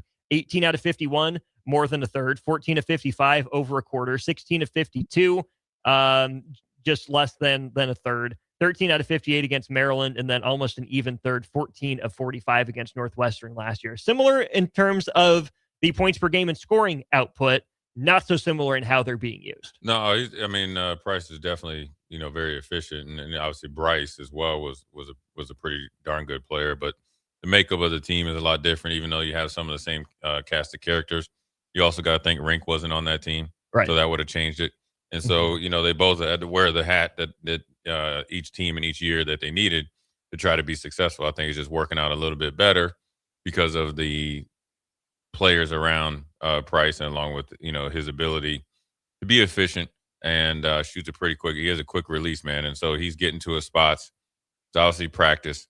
When he misses one, you think it's, obviously that's not the norm. And so they're both really good players. They just, get to it a different way. The more interesting comparison, I think, that I didn't have time to get into would be 2023-24 Bryce Williams, when he was kind of the third banana growing into the second banana with Casey and Rink versus this year's Price Sanford. Yeah, but still just different. I think you don't have a lot of dribbles. Right. He gets to his spots. He knows how to come off screens. He can get downhill if he needs to, but it's very efficient. Whereas a little bit last year, I think Bryce was, didn't over dribble, but he had the ball, a little bit ball heavy at times. But that's what Nebraska needed. Yeah. But yeah, I like the comparison of Bryce Williams a couple years ago under Kasich. 5215 on our Starter Human Jewelers text line. We'll wrap up the hour with this. Is it crazy to say that if Nebraska beats both Michigan and Illinois and Arizona loses once, Nebraska jumps to number 1? If Nebraska wins, or when Nebraska wins tomorrow night and then beats Illinois, they are the number 1 team. You have, and especially if Arizona lose, you have to. I just don't think it would happen. You have to. I don't think they would. No, they wouldn't, but they still have to. See, that's the thing. I mean, should they? Maybe not. But would they? Probably not. Man, you talking about those people up in Minnesota turning up. These fans in Nebraska will be on them. Giving them a run for their money. Positive construction. Yeah, positive construction. You're gonna get a whole bunch of X or Twitter likes and comments. Yeah, I mean that would. I mean, there'd be no reason not to, but they give Arizona the benefit of the doubt because they're undefeated as well. Well, big one tonight for Arizona. They are on the road taking on BYU. Yeah, tonight. They're not just taking on. They're Marriott not just Center. taking on BYU. Well, they're taking on Utah, the whole state. Taking on more men than just one. If you know what I mean. Exactly. Yeah. You gotta come out there ready to go. Those with the Mormon energy drinks are going to be flowing, right? They got energy drinks, ice cold water. Yeah. Ice cold. I tell you. Yeah, because they can't have caffeine, right? No, they can't. But they do have energy drinks. Yes, I don't know. Never been to Utah myself, so I have. Should I keep it that way? To each his own. It's a beautiful place. So I've been told. It is. There's no doubt about that. Might have to smuggle some contraband Diet Mountain Dew over the border. Yeah. I might do That'd that. be funny. End up in a trash can at someone else's hotel you should come in drinking a Mountain Dew to the game. I'd do it too. Yeah. I absolutely would. I'm not trying to rain on anyone's parade, right? I mean, Nebraska has a legitimate chance to continue to keep climbing. Won't be easy. They're relatively sizable underdogs against Michigan. The reason that I say Nebraska wouldn't move up, not that they shouldn't, but why they wouldn't, is because let's say the BYU takes down Arizona. Well, you still need UConn to lose. Okay, UConn has one loss, and they have the reputation, right? They have the name brand, and they're ranked ahead of Nebraska. Now, Nebraska could have a more impressive week than UConn. Maybe that would be enough to jump them, but jumping from 5-1 with only one team, I guess 2 teams losing because Michigan's at number 3. Let's say that Nebraska goes 2-0, Arizona loses. I think most likely is UConn to number 1 and then Nebraska up to number 2. Yeah, I like also that. Depending on what number 4 Duke does now. So. Yeah. I mean, it's there for the taking, but it's a little bit, looking too far in the future. You got to handle tomorrow at 6 p.m. That you do. We also got a Super Bowl matchup to talk about. Man. Wildly different games decided by just 1 point of difference. Let's talk some championship game recap, set up the Super Bowl in hour 2 of the show. You're listening to Old School with Jay Foreman and Austin Orman. Download the mobile app and listen wherever you are on 93.7 The Ticket and theticketfm.com. This is Lincoln's home for sports talk on the FM dial. Also online at theticketfm.com. On the internet. KNTK FM Firth, 93.7 The Ticket. Just got the brakes fixed on my car today. You did? You haven't even left the office. I didn't need to. I got a guy who picks up my car and drops it off when it's done. Who's your guy? Graham Tire. They have pickup and delivery service at all 5 of their Lincoln locations. Schedule your service online on the Pickup and Delivery tab at GrahamTireLincoln.com. That's GrahamTireLincoln.com. Let us do the running. Some limitations apply. See store for details. MWR, a local company of Lincoln, is proud to announce they are able to offer their own post-frame building packages in metal to anyone desiring a building, whether you're a contractor or a DIYer. They can install your building as always, and they offer multiple different rib profiles and loads of color options, including the wood grain metal at great competitive prices. You can inquire at mwrbuildingandfence.com or just draw your desired building and submit it in their contact us page, and they'll get back to you. Call MWR today at 402-540-8966. Lincoln's go-to for fun isn't new. It's a place that's been a staple of the city for years and is only getting better. Matson's Bowling and Billiards always has open bowling available with no long lines, unlike other centers. They have live music almost every weekend and great food at EJ's Bar and Lounge, with seating for 150 people. They have popular meals like the EJ Burger, pizza for the whole family, and famous EJ's Wings. Contact Sarah to book a party for friends, coworkers, or family at Matson's Bowling and Billiards, just south of 48th and Holdridge. If you're seeking a career with a growing company, Gaina Trucking and Excavating is hiring and looking for additions to their team. Gaina Trucking has a strong team culture, competitive pay, 401ks, and benefits like health, dental, and vision. Drivers are guaranteed 40 hours per week, even in the winter months, and are home every night. Start your career today at Gaina Trucking and Excavating. Apply today at GainaTrucking.com. Sports Show. Don't miss the family show of outdoor fun, the 57th annual Boat Sport and Travel Show, January 30th to February 1st at the Sandhills Global Event Center. RVs, boats, docks, golf carts, resorts, fishing lures, family entertainment, and more. See exotic animals at Wildlife Encounters. Enjoy the petting zoo and the balloon lady. Doors open at noon on Friday, 10 a.m. Saturday and Sunday. Bring the neighbors. See you there. Sports Show. Rick Heyman here from Sartor Heyman Jewelers. I want to personally thank our great customers for voting us once again the best of Lincoln. At the same time, we're celebrating our 120th year in business in the great state of Nebraska. You can count on Sartor Heyman for the very best quality, value, and customer service. When it comes to your jewelry needs, visit us at South Point, Grand Island, and the Outlet in downtown Lincoln. Visit us today at sartorheyman.com, and thank you for your continued trust after all these years. Empire Netting and Fence delivers top quality netting and fence solutions. From major sports venues to backyard installs and everything in between, coast to coast. We take on tough jobs with grit, integrity, and a strong commitment to safety. Empire is growing, and we're hiring motivated people ready to grow with us. We build each other up, and we're building something big. Think you've got what it takes? Apply now at empire-fence.com. That's empire-fence.com. A lot of people in the summertime think, gee, I want to build a new home. By the time they go through the process of sitting down, getting the permits, and getting the home started, the home isn't done until January or February.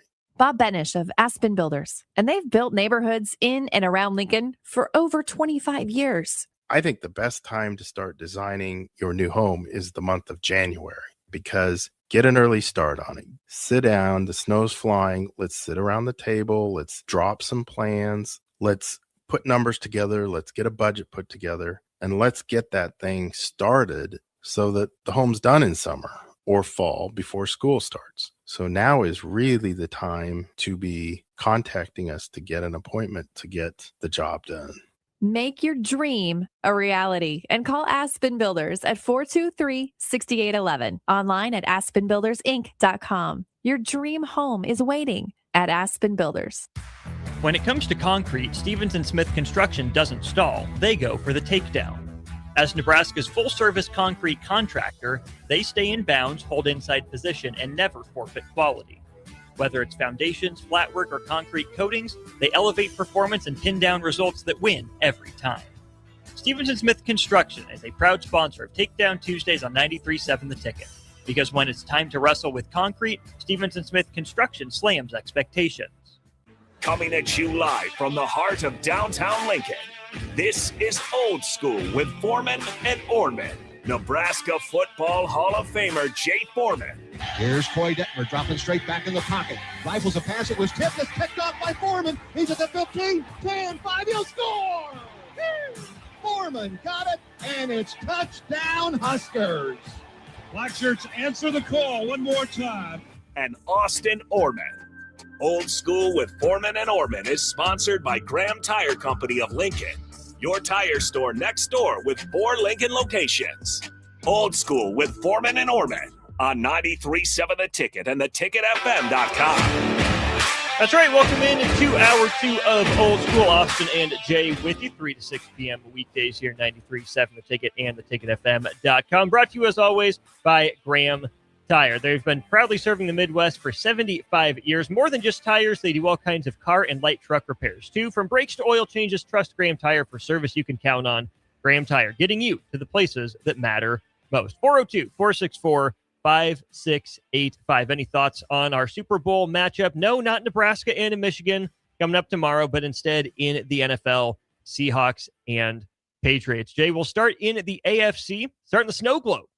10-7, New England takes down Denver. Their one touchdown came on a short field. They get a field goal, and then it was the defensive battle you would imagine from a snow game like that. From 4-13 last year to the Super Bowl this year, I think AFC fans, you and I among them, are kind of tired of seeing the Patriots be able to devil magic their way back into it, but it also feels like they did the exact right thing, took the exact right steps, look into or draft a franchise quarterback, pair him with a head coach that has some institutional knowledge of that place and has won at the highest level with some other building blocks on the team, and away you go. Yeah, I mean, I think people probably will like this version of the Patriots a little bit better. Vrabel is very likable. the Patriots have paid a steep price for this. You hired Gerard Mayo, not kind of, you screwed him over, didn't give him any, financial support. And, he thought he had a little bit longer leash, but he did draft decently. And then you had what I mean by pay for it, you had to pay Gerard Mayo, who was an up and coming coach who had interviewed for tons of jobs, a great defensive coordinator, great young mind, so much that Bill Belichick wanted him to take over. But, he had a staff of probably, 20, 26 people. You had to pay their contracts out in order to get Mike Vrabel. And, Coach Vrabel's came in and really believed in his players. He's an active coach. So when you're out there and you're saying, like, older guys can't connect with these younger players, it's a very young team that the Patriots have. He's connected with all of them. He connected in Tennessee. Good coach is a good coach. And, he believes in his players. They believe in him. Sure, the schedule was easier, but when you get that winning feeling in the NFL and you win 9 games on the road and you kind of find that like game where the light comes on and you really start to kind of see what, the coach and the regime is doing, then you don't have a problem going to Denver and having an upset victory to get to the Super Bowl. And this is all while their defensive coordinator is out, battling cancer. So they have, the things that you need. Now, look, you got a quarterback in that system under what Josh McDaniels, he does a really good job as a coordinator. Maybe not accepting jobs and staying jobs or going and being a head coach anywhere. Hopefully nobody gets too excited and decides to hire him for the 3rd time. But we can fix him. Yeah, no, yeah. We are going to have it. It's going to work out this time. I mean, he just does not do well not as a so head fast, man. my friend. Yeah. So, but he's really good at where he's at. Matched up with Vrabel. Vrabel is the guy, and Vrabel knows how to keep him in check. He respects him. And they got, really good young talent. They kind of free agency, themselves. You got Stephon Diggs. You got Big Williams from Philadelphia. That was Milton Williams. It was a great pickup. Yeah, you already had young talent. You mix in, was it Chasen from Jacksonville? By the way, at LSU, you get those guys. You get, Spielman, the linebacker, along with Gibbons. You're set. And they're competitive. And it was the right time for them, for Vrabel, in the sense that this is probably the worst roster that Buffalo's even ever had. The only person that doesn't think so is Brandon Beane. But it's like defensively, they need to upgrade at multiple places. So Buffalo was right for the picking. And you picked him. And then you extended it. You validated it. Chargers were injured. You didn't care. Houston came in a little limited. Didn't care. Yeah, you withstood the hardest game against Houston because their defense could match you, play for play, and you were able to gut that out. And then you go on the road to Denver, and the inexperience of Stidham and being on the bench for 2 years and things that, when it's very clean, it was good. But once they started to crank up the pressure, once they started to snowball, but yes, yeah, it did. And before he brought the snow, before half. And they were able to hold on. Obviously, the 4th down, going for it on 4th down, where you probably could have went. Sean Payton admitted he probably should have kicked the field goal, missed another field goal with a kicker that has been signed as maybe one of the, if not the highest, one of the highest paid kickers. And they just hung in there tight, situational football to death. And that's what happens when you have a coach that has every I dotted, T crossed in those small little situational football areas of the game where they continue to either get you backed up, gain some yards, and then they were able to lean on that defense that's ultra tough and probably doesn't get enough credit for being dominant. Belichick had the reputation for knowing the loopholes, right? Knowing every little detail. Vrabel, I'm sure, knows some of those, but Jay, I've been more impressed, and I think other people nationally have been more impressed too, with him just making the right decision late in games, right? The play clock doesn't speed him up. The moment isn't ever too big for him, like maybe it got a couple times in the NFC Championship game, even for a more experienced head coach in a guy like Sean McVay. That's what I think. I mean, you think linebacker. I mean, I know because I'm in studio with you every day. You guys aren't just meatheads, right? They're working brain. All the synapses are firing. But, Mike Vrabel wasn't a meathead. He's a guy that understands the nuances of the game of football. And for a team like the Patriots, Jay, who didn't score that many points in the AFC playoffs, 16-28 against Houston's pretty good with some defensive help in there. And then 10 against the Broncos. I mean, you need all those small advantages, especially for even a young quarterback like Drake May. Any little advantage you can gain is going to go a long way for any team, but especially a team where the Patriots are right now. Yeah, and I mean, it's from his playing experience, both in college and the pros. He's played in he started out with the Steelers, then he went to Patriots, and then he was at Kansas City. He's everywhere he's went, he's learned. And so when he was in Kansas City, he learned a lot as well. Then it kind of just boiled over into, coaching in college into the pros and situational football and having that, real in-game experience from the tutelage of Bill Belichick. And then he delivers it a different way. And Matt, you got to remember when he was with the Tennessee Titans, I think it was Tom Brady's last game, he used the loophole against the Patriots. Mm-hmm. And so, look, he's just one of those guys that has a, knack for, getting guys in line and has a process and a plan.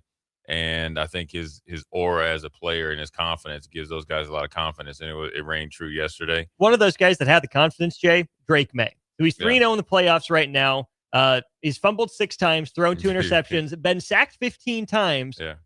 But doesn't tell any of the other 10 guys on the field that he's keeping on the naked to convert the third down and essentially win the game for the Patriots. What does that say about, Drake May's confidence and the belief that organization has in him to empower him to make that risky decision? It's coming from the relationship straight up with the head coach and obviously Josh McDaniels. That he doesn't have to look over his shoulder. He knows he's getting coached up. He's still it's a still learning experience for him. And they believe in him and they trust him. And he's built that trust though. He's earned their trust and they've earned his. And so the whole team, knows that he's their quarterback. He's had a great year. Obviously struggled throwing the ball, yesterday as both quarterbacks did, but he in particular did not look comfortable throwing the ball. But the one thing that they'll tell you, the Patriots, they don't care what the score is. They don't care what it looks like. They just want to win. They'll go and fix it'll be a better offensive output against that stingy Seattle defense in the Super Bowl. But Drake May has came a long way. He's came a long way to where people thought he was going to be a bust. I felt like he was always going to be good. I think he probably needs to continue to get that like self-confidence, that it factor, that kind of really controlled cockiness, arrogance, but not in the bad way. Like I'm the guy. He's still in that learning phase, how to deal with that. But this year showed that he's more than capable they're more than capable NFL quarterback and is on the cusp of being in that upper tier. Probably needs another year or two before he works his way up there, but the big jump for him this year. Well, I think it's kind of in that Josh Allen mold, right? Dual threat quarterback, passing and running. Yeah.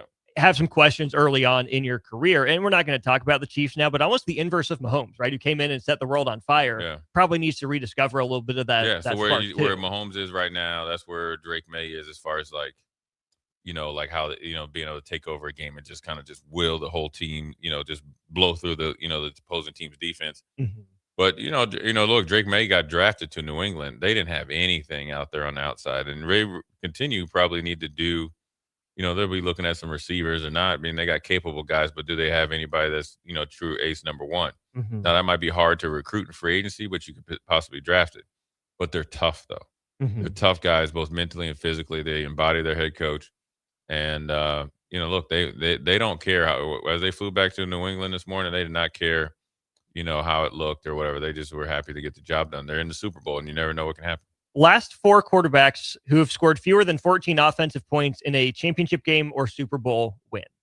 2001 AFC Championship game, Tom Brady and Drew Bledsoe, 10 points in the win over the Steelers. Tom Brady in Super Bowl 36 against the Rams, 13 points. Tom Brady, Super Bowl 53 against the Rams, 13 points. And Drake May, 2025 AFC Championship game at the Broncos, 10 points. That, Jay, is what pisses me off as a fan of a different AFC team is how?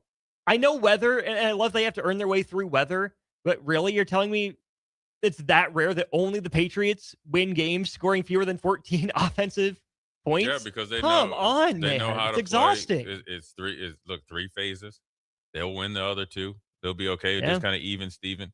They play situational football, field position. They know it's important. They have a formula that leads to playoff success, and it's field position, low turnovers, and staying in the fight longer than the opposing team because they're comfortable in that position. Yeah, other teams aren't, and you've seen it in Stidham's throw. Right, he just threw it up there, and then you got to make a play. So they kind of pimped him into it.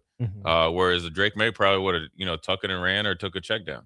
Yeah. Live to fight another day, and that's what they've been able to do because they know in the playoffs more games they are lost than won, and they know how to win. And obviously, the Denver lost that game. 68-34. We see your question. We'll get to that in our next segment. We're talking Patriots and Seahawks on this one. Rams and Broncos in the next segment. Jay, let's turn the page then to the Seahawks end of things. They win at 31-27 over the Rams. I'm going to set it up this way. I think if you're a Nebraskan and a neutral trying to find someone to root for in the Super Bowl, I would have a hard time telling you that Sam Darnold's the guy you root against. I think he's the one that you would root for because I get some, Nebraska men's basketball under Fred Hoiberg vibes, right? Bad early on. You get to the right spot. You get the right roster around you. You start having a little bit more success. That'd be Sam Darnold in Minnesota. Okay. Then you get to the ultimate roster, right? I think that would be, Seattle for Sam Darnold and 23-24 for Nebraska. Last year, though, Jay, Nebraska, it was fine. Sam Darnold was good last year, but both he and Nebraska men's basketball fell flat on their face when it mattered most. Nebraska was a couple wins away from locking up, a lower seed, but still a seed in the NCAA tournament. Seattle was right there on the doorstep of the playoffs of great things, and Sam Darnold falls, or I guess Minnesota, right, falls flat on his face against the Lions and the Rams, and it just doesn't go his way. Well, he bounces back. He gets the big contract, Fred Hoiberg, and same thing, off to new heights. Sam Darnold is starting a Super Bowl. This is the guy that was seeing ghosts. Sam Darnold is the first quarterback from the 2018 draft class to start in a Super Bowl, right? And how about this? USC has had 26 quarterbacks taken in the NFL draft. He's the first one to start a Super Bowl. Yeah, I mean, look, man, he's always had the skill set. I think unlike most USC quarterbacks, he didn't come from like a very wealthy family. I mean, he has a really good, unique background. He's always been a great teammate, very gracious.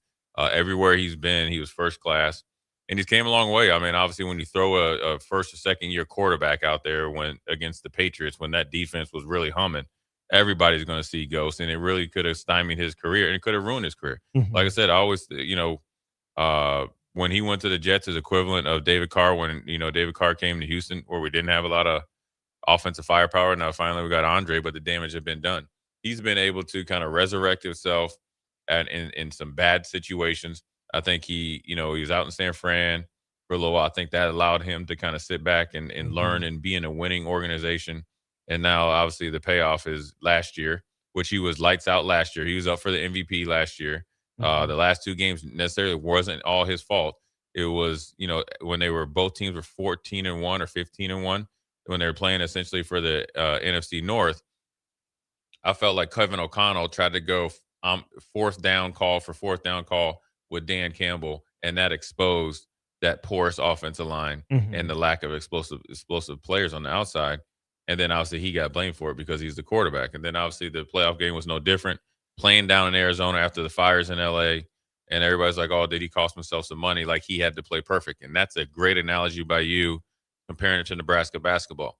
Because as soon as you had a little bit of a mishap, they're all like, I told you so. You cost yourself X, Y, and Z. Just waiting for him to fall. That's what God forbid if Nebraska beats two highly ranked teams, they end up being number one. And then say they lose one at some point during the season, then they move you down to like 20.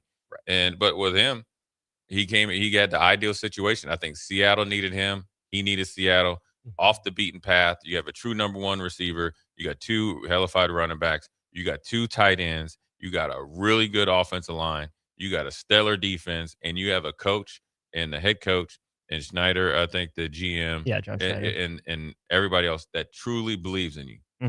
That's the thing. They truly believe in him. And, he's having a career year, and you don't expect anything else. The duel with him and Matthew Stafford yesterday is the complete opposite of what we saw with Denver and the Patriots. But that was, if you talk about quarterback play, so all these little trainers around here and all this stuff, you're doing the quarterbacks and you're doing all these like arm angles and throws. Watch those dudes. Just put the tape on. Watch Stafford and it was in Sam Darnold, excuse me, and watch them get after it and make some big time throws. Watch them improvise. Watch where they put it through windows, and watch where they're taking calculated chances. That throw that Darnold when he had the guy around his legs, and he threw it over the middle, the touchdown. I think it's to JSN. That's a big time throw.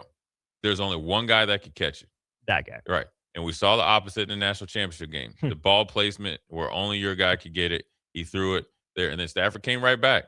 Yeah. So normally you think once Stafford kind of answered the call, you expected him to like wither away. No, he came right back at you, and he was there to win. And I think it's a big step for him to make it this far because it proves a lot of people. It proves himself right, and obviously lessens some of the doubters. even though he's yet to win a Super Bowl. From OptaStats on Sam Darnold, he had a 78.3 passer rating over his first 6 years in the NFL, worst in the league over that span. No other quarterback in NFL history has had the league's worst QBR over his first 6 years and then later started a Super Bowl. It's kind of historic what we're seeing with Sam Darnold. Thanks in large part to, like you said, Jay, a really good roster around him with that coaching staff. What Mike McDonald has done for defenses in the NFL, and he's not the only one, right? There are a lot of good defenses in the NFL, but Mike McDonald's getting a lot of credit for being able to stop a lot of the Rams, 12 and 13 stuff out of base nickel because they drafted well. Right? He comes from Baltimore to Seattle to get the head coaching job. Had Kyle Hamilton. I need a Kyle Hamilton. Goes gets Evan Worry in the draft on top of the vets that are there and playing well and some unique kind of scheme wrinkles. Mike McDonald's been really good early in his career. Yeah, he came into a good situation when you had Devin Witherspoon. We saw him up close and personal. I mean, he's a true number one lockdown corner. He's physical too. And then you got Ernest Jones, who's an All-Pro. So you're strong up the middle. You're able to get DeMarcus Lawrence from Dallas. And you're getting the best version of him, and he's a leader in the locker room. You drafted Byron Murphy, who's it's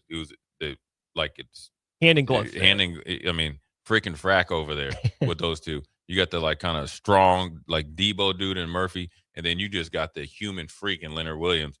And they play. They play whether it's Woolen or I know he had a little bit of a knucklehead move, but what Mike McDonald does. Also, is he brings that edge. People don't realize when he got hired, he was I think the last coach to get hired. Now, granted, he was with Baltimore, so you had to wait. But nobody was excited when he went. They were like, "Oh yeah, that's where you deserve to go, Seattle." Yeah, we'll check in on you in a couple years. Your first job, so this is where you need to go. And right away, even in the first preseason, they were highlighting him on I think ESPN as far as what they were doing defensively. You saw the change in him.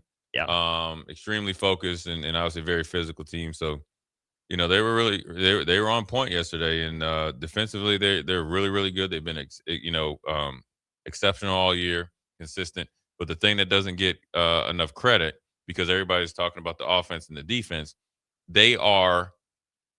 If they're not the best special team, they don't have the best specialists in the league. They're second, and they made a sneaky good trade and get Shaheed from New Orleans, who paid off immediately the first week, paid off yesterday, but it goes with the two kickers, or the punter and the kicker. So now they're able to do what Vrabel did to Denver. They can cough and kick you. They can obviously he's really good. May's a really good kicker and stuff. So it's a complete team, and it's new or Myers, excuse me. And they got Dickinson, and so they got guys that are at the top of the league, and they've been very consistent. And they just had a little bit more in the tank that the Rams. Both games earlier in the season with the Rams and the Seahawks were 1-point games. Rams taking the first one. Seattle was kind of, I won't say lucked up, but found a way to win that last one.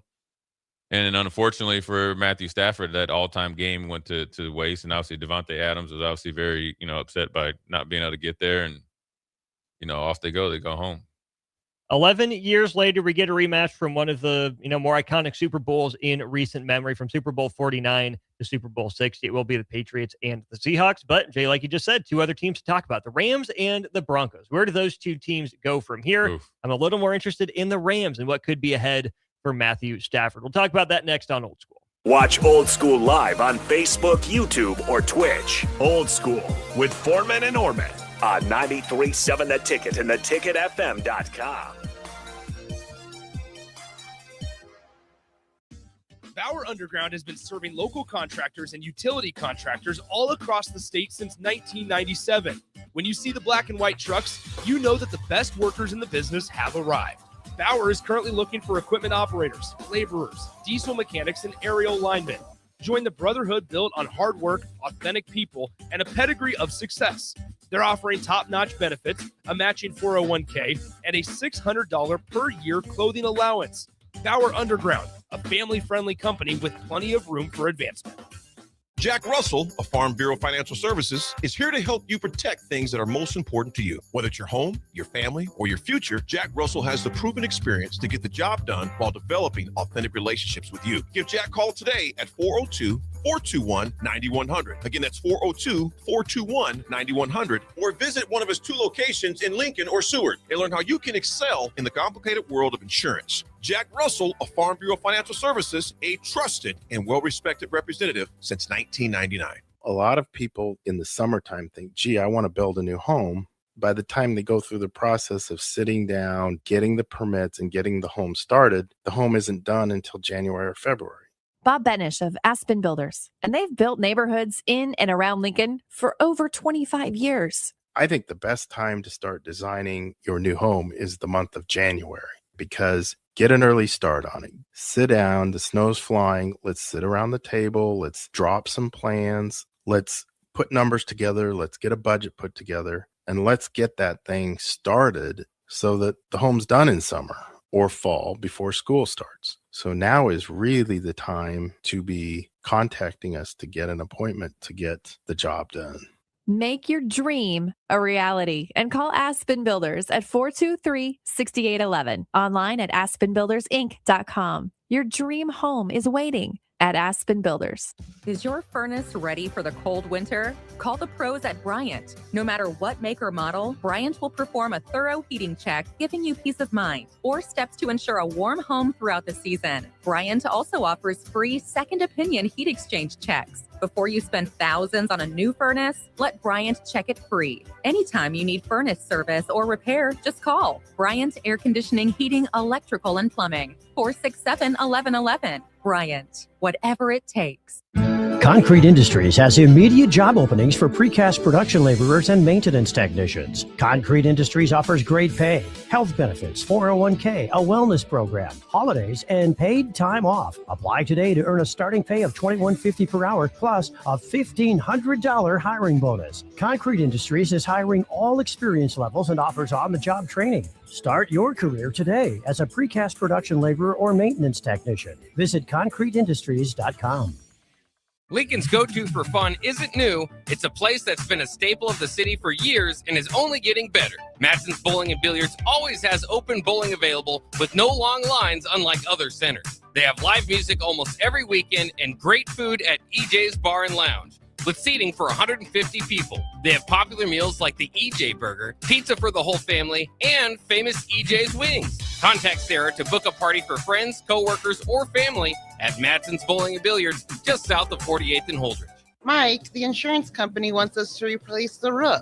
Wait, what? I thought everything was fine. Yeah, it says right here our roof is too old and they won't be able to cover us anymore. I guess it is 15 years old. Hi, I'm Austin with Roofing Service Company. We help homeowners with their roofing and siding projects. Financing options are available, and we can get you under a new roof no time at all. If this sounds like you, visit roofingservicecompany.com. That is roofingservicecompany.com.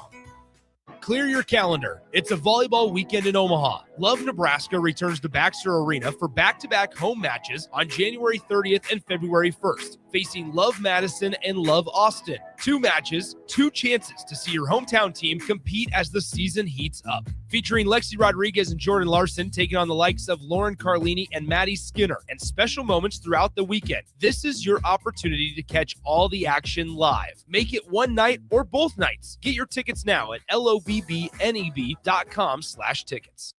Rick Heyman here from Sartor Heyman Jewelers.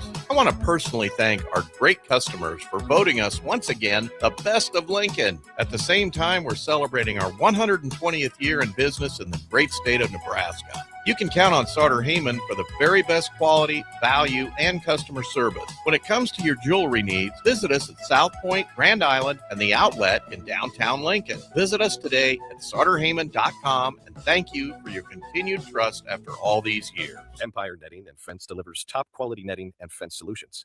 From major sports venues to backyard installs and everything in between, coast to coast. We take on tough jobs with grit, integrity, and a strong commitment to safety. Empire is growing, and we're hiring motivated people ready to grow with us. We build each other up, and we're building something big. Think you've got what it takes? Apply now at empire-fence.com. That's empire-fence.com. Tune in to 93.7 The Ticket immediately after every Nebraska men's basketball game for 1 hour of post-game recap. The Nebraska Basketball Postgame Show is sponsored by Union Bank and Trust, John Henry's Plumbing, Heating, Air, and Electrical, and the Lincoln Airport on 93.7 The Ticket and theticketfm.com. Back to old school with Foreman and Orman on 93.7 The Ticket and theticketfm.com. That's right. Welcome back in. It is Old School. Austin Norman and Jay Foreman, brought to you by Graham Tire. 4 Lincoln locations. They've been proudly serving the Midwest for more than 75 years. All right, Jay, let's get into the losers from Championship Sunday. Let's go ahead and start with the Broncos. You had a question regarding that on our Starter Heyman Jewelers text line here from 6834. For Jay Foreman, can you explain to me, like I'm 3 years old, why pro coaches don't let their backup quarterbacks get playing time during the season? I'm not talking about quarters worth, but more than 2 snaps that are both kneel downs at the end of the game. I think Denver had a chance yesterday if their quarterback hadn't, been starting for the first time in 3 years in the AFC Championship game, but it seems like all NFL coaches do it, and it blows my mind. Well, the pros are different because you don't really blow a lot of teams out to the point that you put the backup in. Now, some backup quarterbacks are better than others. Obviously, look at the Cardinals and some quarterbacks that are able to take over this year and provide some spark. Number one, they don't get the reps like they should, obviously, during the week because they're mainly running a scout team. But then, obviously, the point differential and in the way that the games go, even in a quote unquote blowout, you rarely put in a backup quarterback. Secondly, the NFL quarterbacks, if you're up by that much, they got some incentives and stuff tied to it as well, and it just becomes it's a different game. It's straight up business. I thought Stidham was really good the first quarter and a half. I think he got sped up a little bit, and he lost track of his fundamentals. And obviously, the weather came in and kind of really affected things. Obviously, you're not going for the field goal. Probably, with the young, I feel like, and Sean Payton said, I feel like with a young player, young quarterback in that position, you always want to take the points. Give them confidence. Hey, I got a 10-point lead. We got to control this. Defense is playing, out of their mind.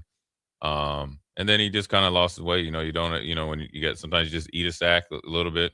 We saw that even the week before with C.J. Stroud. Yeah. Same thing, actually. They started heating up C.J. Stroud. But yeah, Denver would have been a little bit in a better place if he had more experience, but I don't think the inexperience really affected him. I just felt like the moment was a little bit too big for everybody. Yeah, the weird backwards pass, incomplete pass, whatever, bad time for a bad mistake, and then a huge mistake, a problematic one, and probably ended up making the right call, but it's borderline, right? But certainly I don't think that's what decided the game. And Jay, that's why I think as we look at Denver, there's always a big offseason when you're on the doorstep of the Super Bowl to try to take that next step. But especially with the Chargers having a new offensive coordinator, Raiders bringing in new leadership, the Chiefs and the Chiefs are going to be back in some form or fashion. Denver can't afford to stand pat, but I also think they just need more of those tweaks around the edges and give it another go with, for their sake, hopefully a healthy Bo Nix all year long.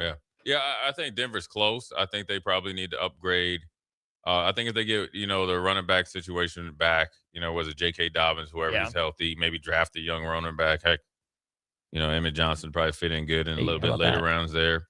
Probably needs to get they have good young receivers, but if they could get, a really good upgrade and there was a free agent there that can come in and provide some veteran presence, that's good. And I think defensively they're out of this world, and be interesting to see if Vance Joseph gets a head coaching job. What do they do after that? Who takes over, for Denver there?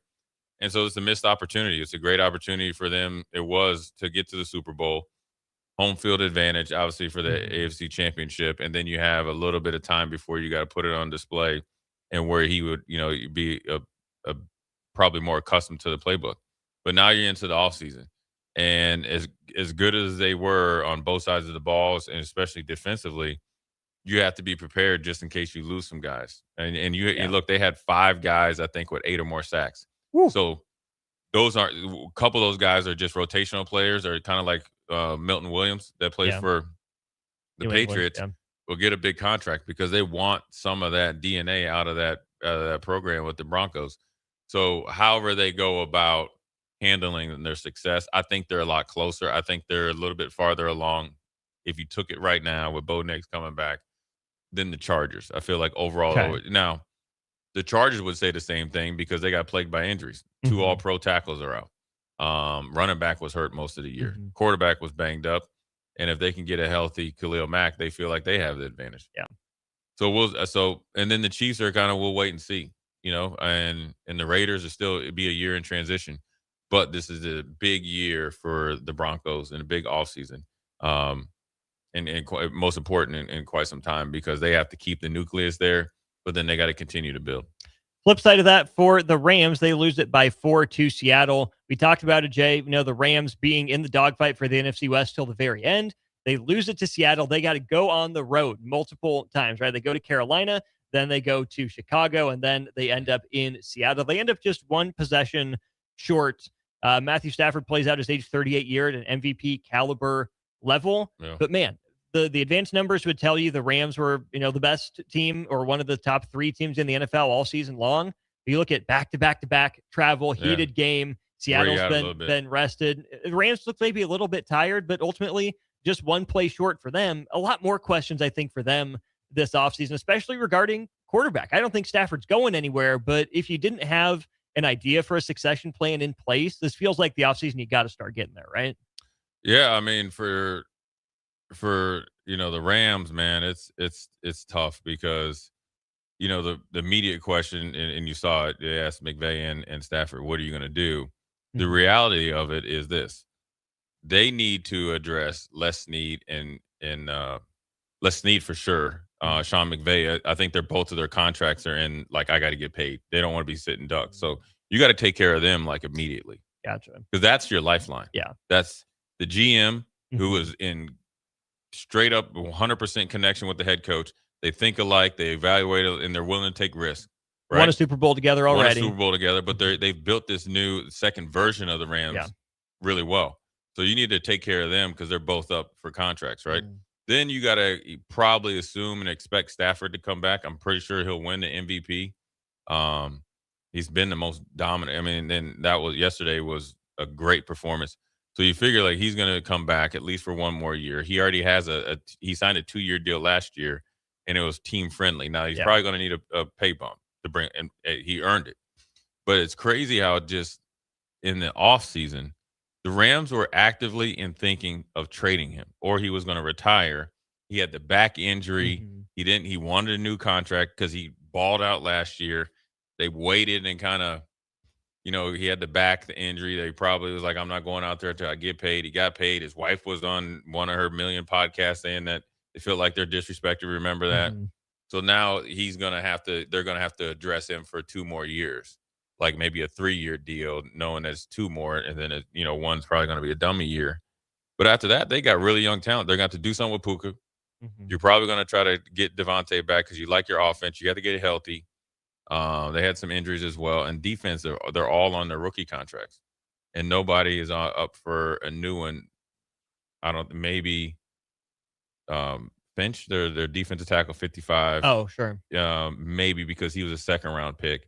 So I think he's on a 4-year deal, whereas Verse, he's on a 5-year deal. Yeah. So he had his option to get picked up, but he hasn't up for a re-up yet. So, but everywhere else, especially in the 1st and 2nd level, they're fine. They do need to draft whoever's a cornerback, whether it's your boy Pons from Indiana or whoever.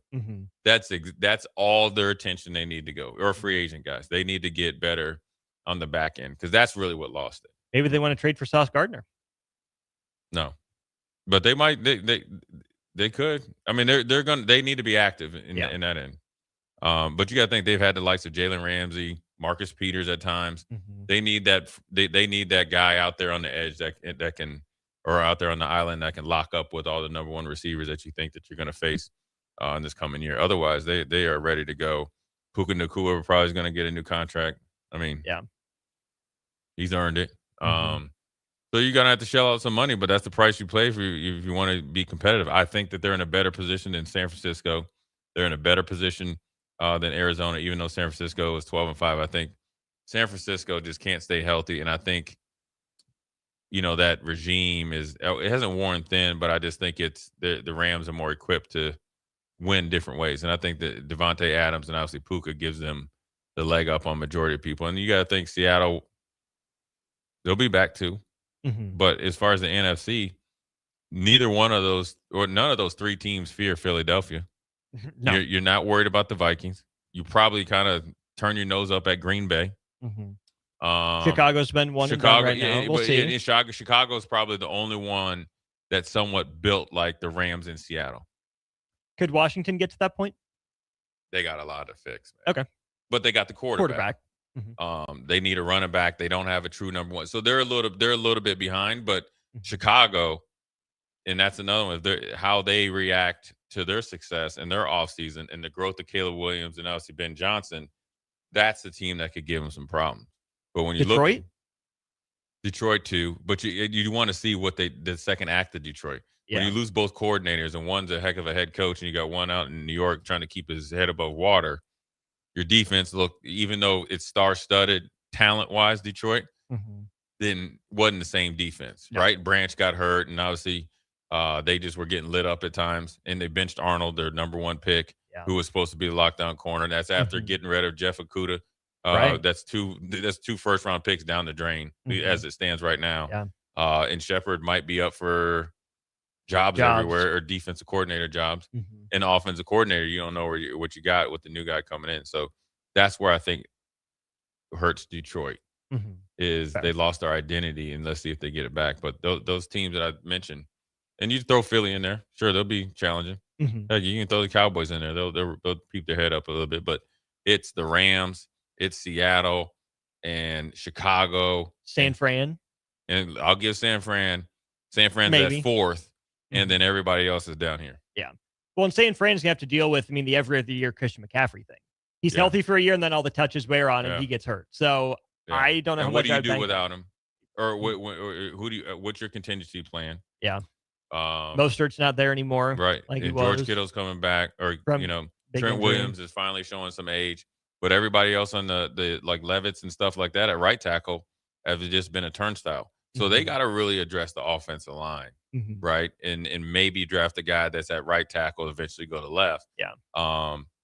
But defensively, they're young and they get their stars back next year. Back to the Rams, just to wrap up this segment then. There's no way they don't bring Stafford back. I think it'd be dumb not to. Does also depend on his money. Would you give him a straight up 2-year deal, or do you think you would try to get him to agree to a whole bunch of money in year one and then an option in year 2? Yeah, I would.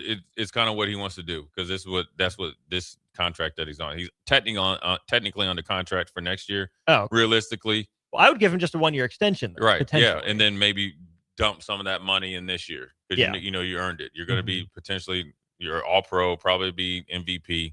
You got to give him an upgrade. He's not showing any like age. He's actually getting better. You could even space out that salary cap hit if you go 3 years, right? And that's a little void year on the end or whatever. That's the best thing to do, because now you got him locked in. He's comfortable. You can plan a 2-year plan to make two Super Bowl runs. If it doesn't work out, you draft a guy this year that's kind of the heir apparent. He has time to mature. Sean McVay can get in the lab with him. So is that a Ty Simpson landing spot? It'd be good for him potentially. Yeah, it'd be good for him. Just because the things that Ty Simpson needs to sharpen up, McVay has shown the ability to kind of work around those things and obviously coach you to get better. Yeah. Coaching news: Steelers have their head man in place. A departure from what they've done for their last 3 hires. Let's talk about Mike McCarthy going to Pittsburgh to wrap up hour 2. You're listening to Old School with Jay Foreman and Austin Orman. Download the mobile app and listen wherever you are on 93.7 The Ticket and theticketfm.com. Concrete Industries has immediate job openings for precast production laborers and maintenance technicians. Concrete Industries offers great pay, health benefits, 401k, a wellness program, holidays, and paid time off. Apply today to earn a starting pay of $21.50 per hour plus a $1,500 hiring bonus. Concrete Industries is hiring all experience levels and offers on-the-job training. Start your career today as a precast production laborer or maintenance technician. Visit concreteindustries.com. Jack Russell of Farm Bureau Financial Services is here to help you protect things that are most important to you. Whether it's your home, your family, or your future, Jack Russell has the proven experience to get the job done while developing authentic relationships with you. Give Jack a call today at 402-421-9100. Again, that's 402-421-9100. Or visit one of his 2 locations in Lincoln or Seward and learn how you can excel in the complicated world of insurance. Jack Russell of Farm Bureau Financial Services, a trusted and well-respected representative since 1999. Clear your calendar. It's a volleyball weekend in Omaha. Love Nebraska returns to Baxter Arena for back-to-back home matches on January 30th and February 1st, facing Love Madison and Love Austin. 2 matches, 2 chances to see your hometown team compete as the season heats up. Featuring Lexi Rodriguez and Jordan Larson taking on the likes of Lauren Carlini and Maddie Skinner, and special moments throughout the weekend. This is your opportunity to catch all the action live. Make it one night or both nights. Get your tickets now at lobbneb.com/tickets. Mike, the insurance company wants us to replace the roof. Wait, what? I thought everything was fine. Yeah, it says right here our roof is too old and they won't be able to cover us anymore. I guess it is 15 years old. Hi, I'm Austin with Roofing Service Company. We help homeowners with their roofing and siding projects. Financing options are available, and we can get you under a new roof no time at all. If this sounds like you, visit roofingservicecompany.com. That is roofingservicecompany.com. 93.7 The Ticket, Fox, KFXL weather. Brought to you by Bryant Air Conditioning, Heating, Electrical, and Plumbing. Your Lincoln forecast for today. We'll see lots of sunshine, and it will be breezy. The afternoon high around 27. Tonight, mainly clear skies, a light breeze, below around 13. And tomorrow, we'll see mostly sunny skies with a light breeze. An afternoon high around 28. I'm meteorologist Kyle Pucker for 93.7 The Ticket and theticketfm.com. Jack Russell of Farm Bureau Financial Services is here to help you protect things that are most important to you. Whether it's your home, your family, or your future, Jack Russell has the proven experience to get the job done while developing authentic relationships with you. Give Jack a call today at 402-421-9100. Again, that's 402-421-9100. Or visit one of his 2 locations in Lincoln or Seward and learn how you can excel in the complicated world of insurance. Jack Russell of Farm Bureau Financial Services, a trusted and well-respected representative since 1999. Empire Netting and Fence delivers top quality netting and fence solutions. From major sports venues to backyard installs and everything in between, coast to coast. We take on tough jobs with grit, integrity, and a strong commitment to safety. Empire is growing, and we're hiring motivated people ready to grow with us. We build each other up, and we're building something big. Think you've got what it takes? Apply now at empire-fence.com. That's empire-fence.com. A lot of people in the summertime think, gee, I want to build a new home. By the time they go through the process of sitting down, getting the permits, and getting the home started, the home isn't done until January or February. Bob Benish of Aspen Builders, and they've built neighborhoods in and around Lincoln for over 25 years. I think the best time to start designing your new home is the month of January, because get an early start on it. Sit down, the snow's flying. Let's sit around the table. Let's drop some plans. Let's put numbers together. Let's get a budget put together, and let's get that thing started so that the home's done in summer or fall before school starts. So now is really the time to be contacting us to get an appointment to get the job done. Make your dream a reality and call Aspen Builders at 423-6811. Online at aspenbuildersinc.com. Your dream home is waiting at Aspen Builders. Is your furnace ready for winter? Call Bryant to perform a thorough check for comfort and peace of mind. 467-1111. Bryant Air Conditioning, Heating, Electrical, and Plumbing. Whatever it takes.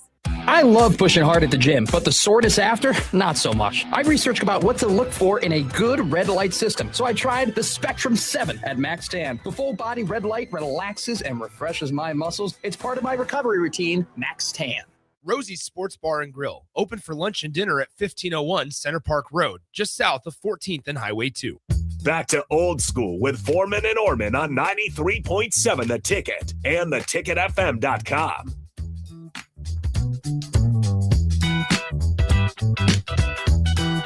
Welcome back in. It is Old School. Austin Norman and Jay Foreman with you. Final segment of our 4 o'clock hours brought to you as always by Love Volleyball Nebraska. Get your tickets online at lobbneb.com.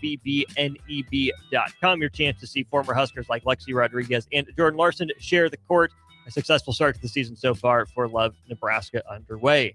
Jay, slightly underwhelming on the surface hire. The more I thought about it, the more I don't mind it for Pittsburgh. Mike McCarthy. Green Bay to Pittsburgh, where he grew up and spent some time as a young man. Your reaction to Pittsburgh landing on Mike McCarthy?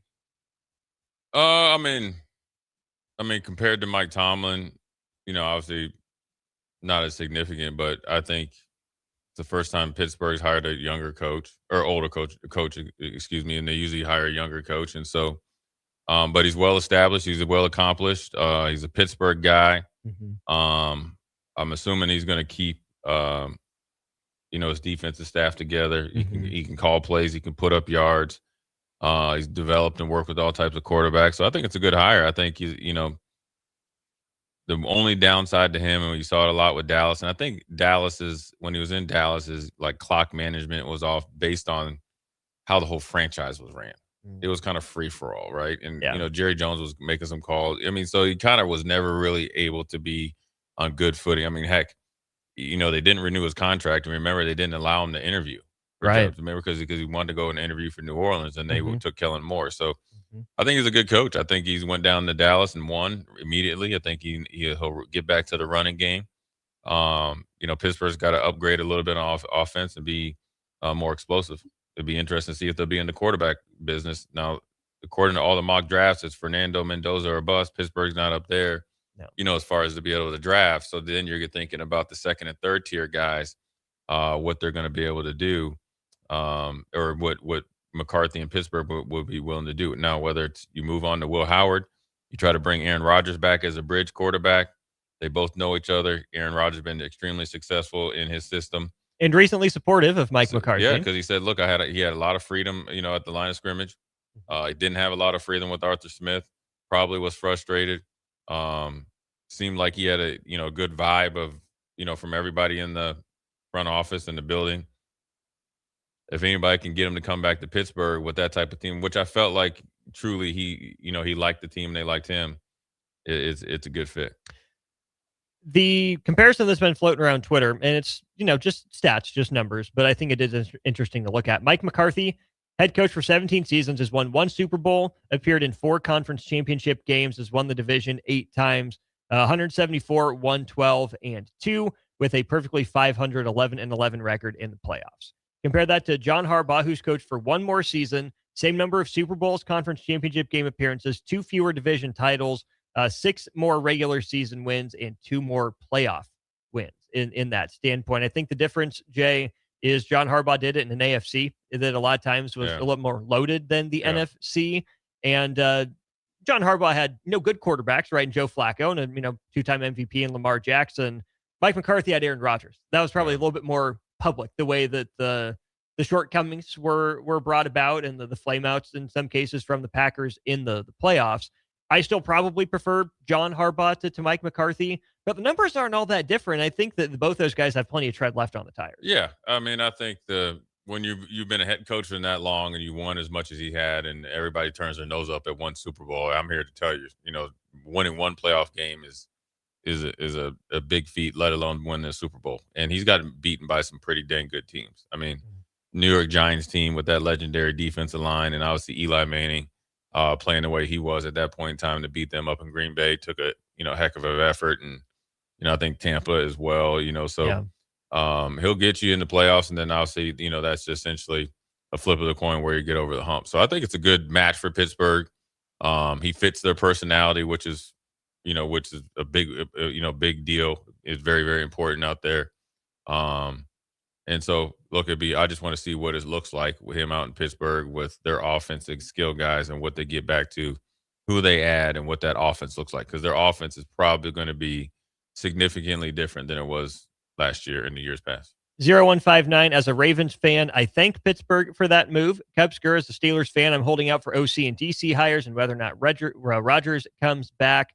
Not sure if he likes the move or doesn't like it, but he does say, Jay, what's the allure of a Mike McCarthy over like a Brian Flores in his second shot, or a Nate Scheelhaas potentially as the Rams passing game guy? Well, I figure look, the window for this roster, you think Cam Hayward and Watt, you bring in Scheelhaas, that's a complete rebuild. Now you're going to lose some iconic players, Hall of Famer for sure, and Watt, high borderline for Cam Hayward. So, and you got other guys long in the tooth as well. Yeah. You just paid big money for DK Metcalf.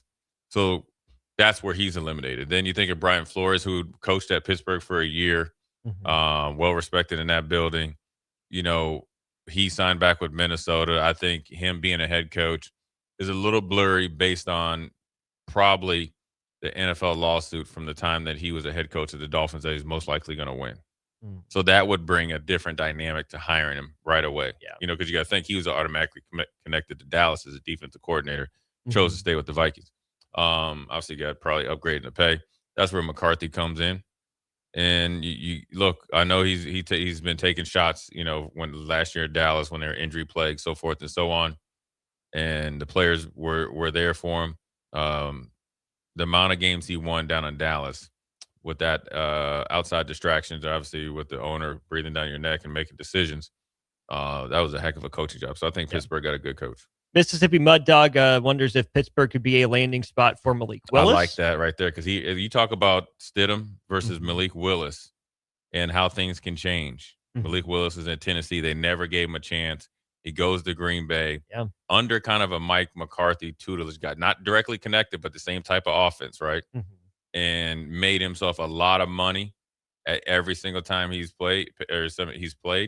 You talk about getting a free agent quarterback, not on the cheap, but on a very, very value deal to start your reign as a head coach. That's be a great, because he gives you that, I guess, RPO or the ability to run and create as well. So I like it.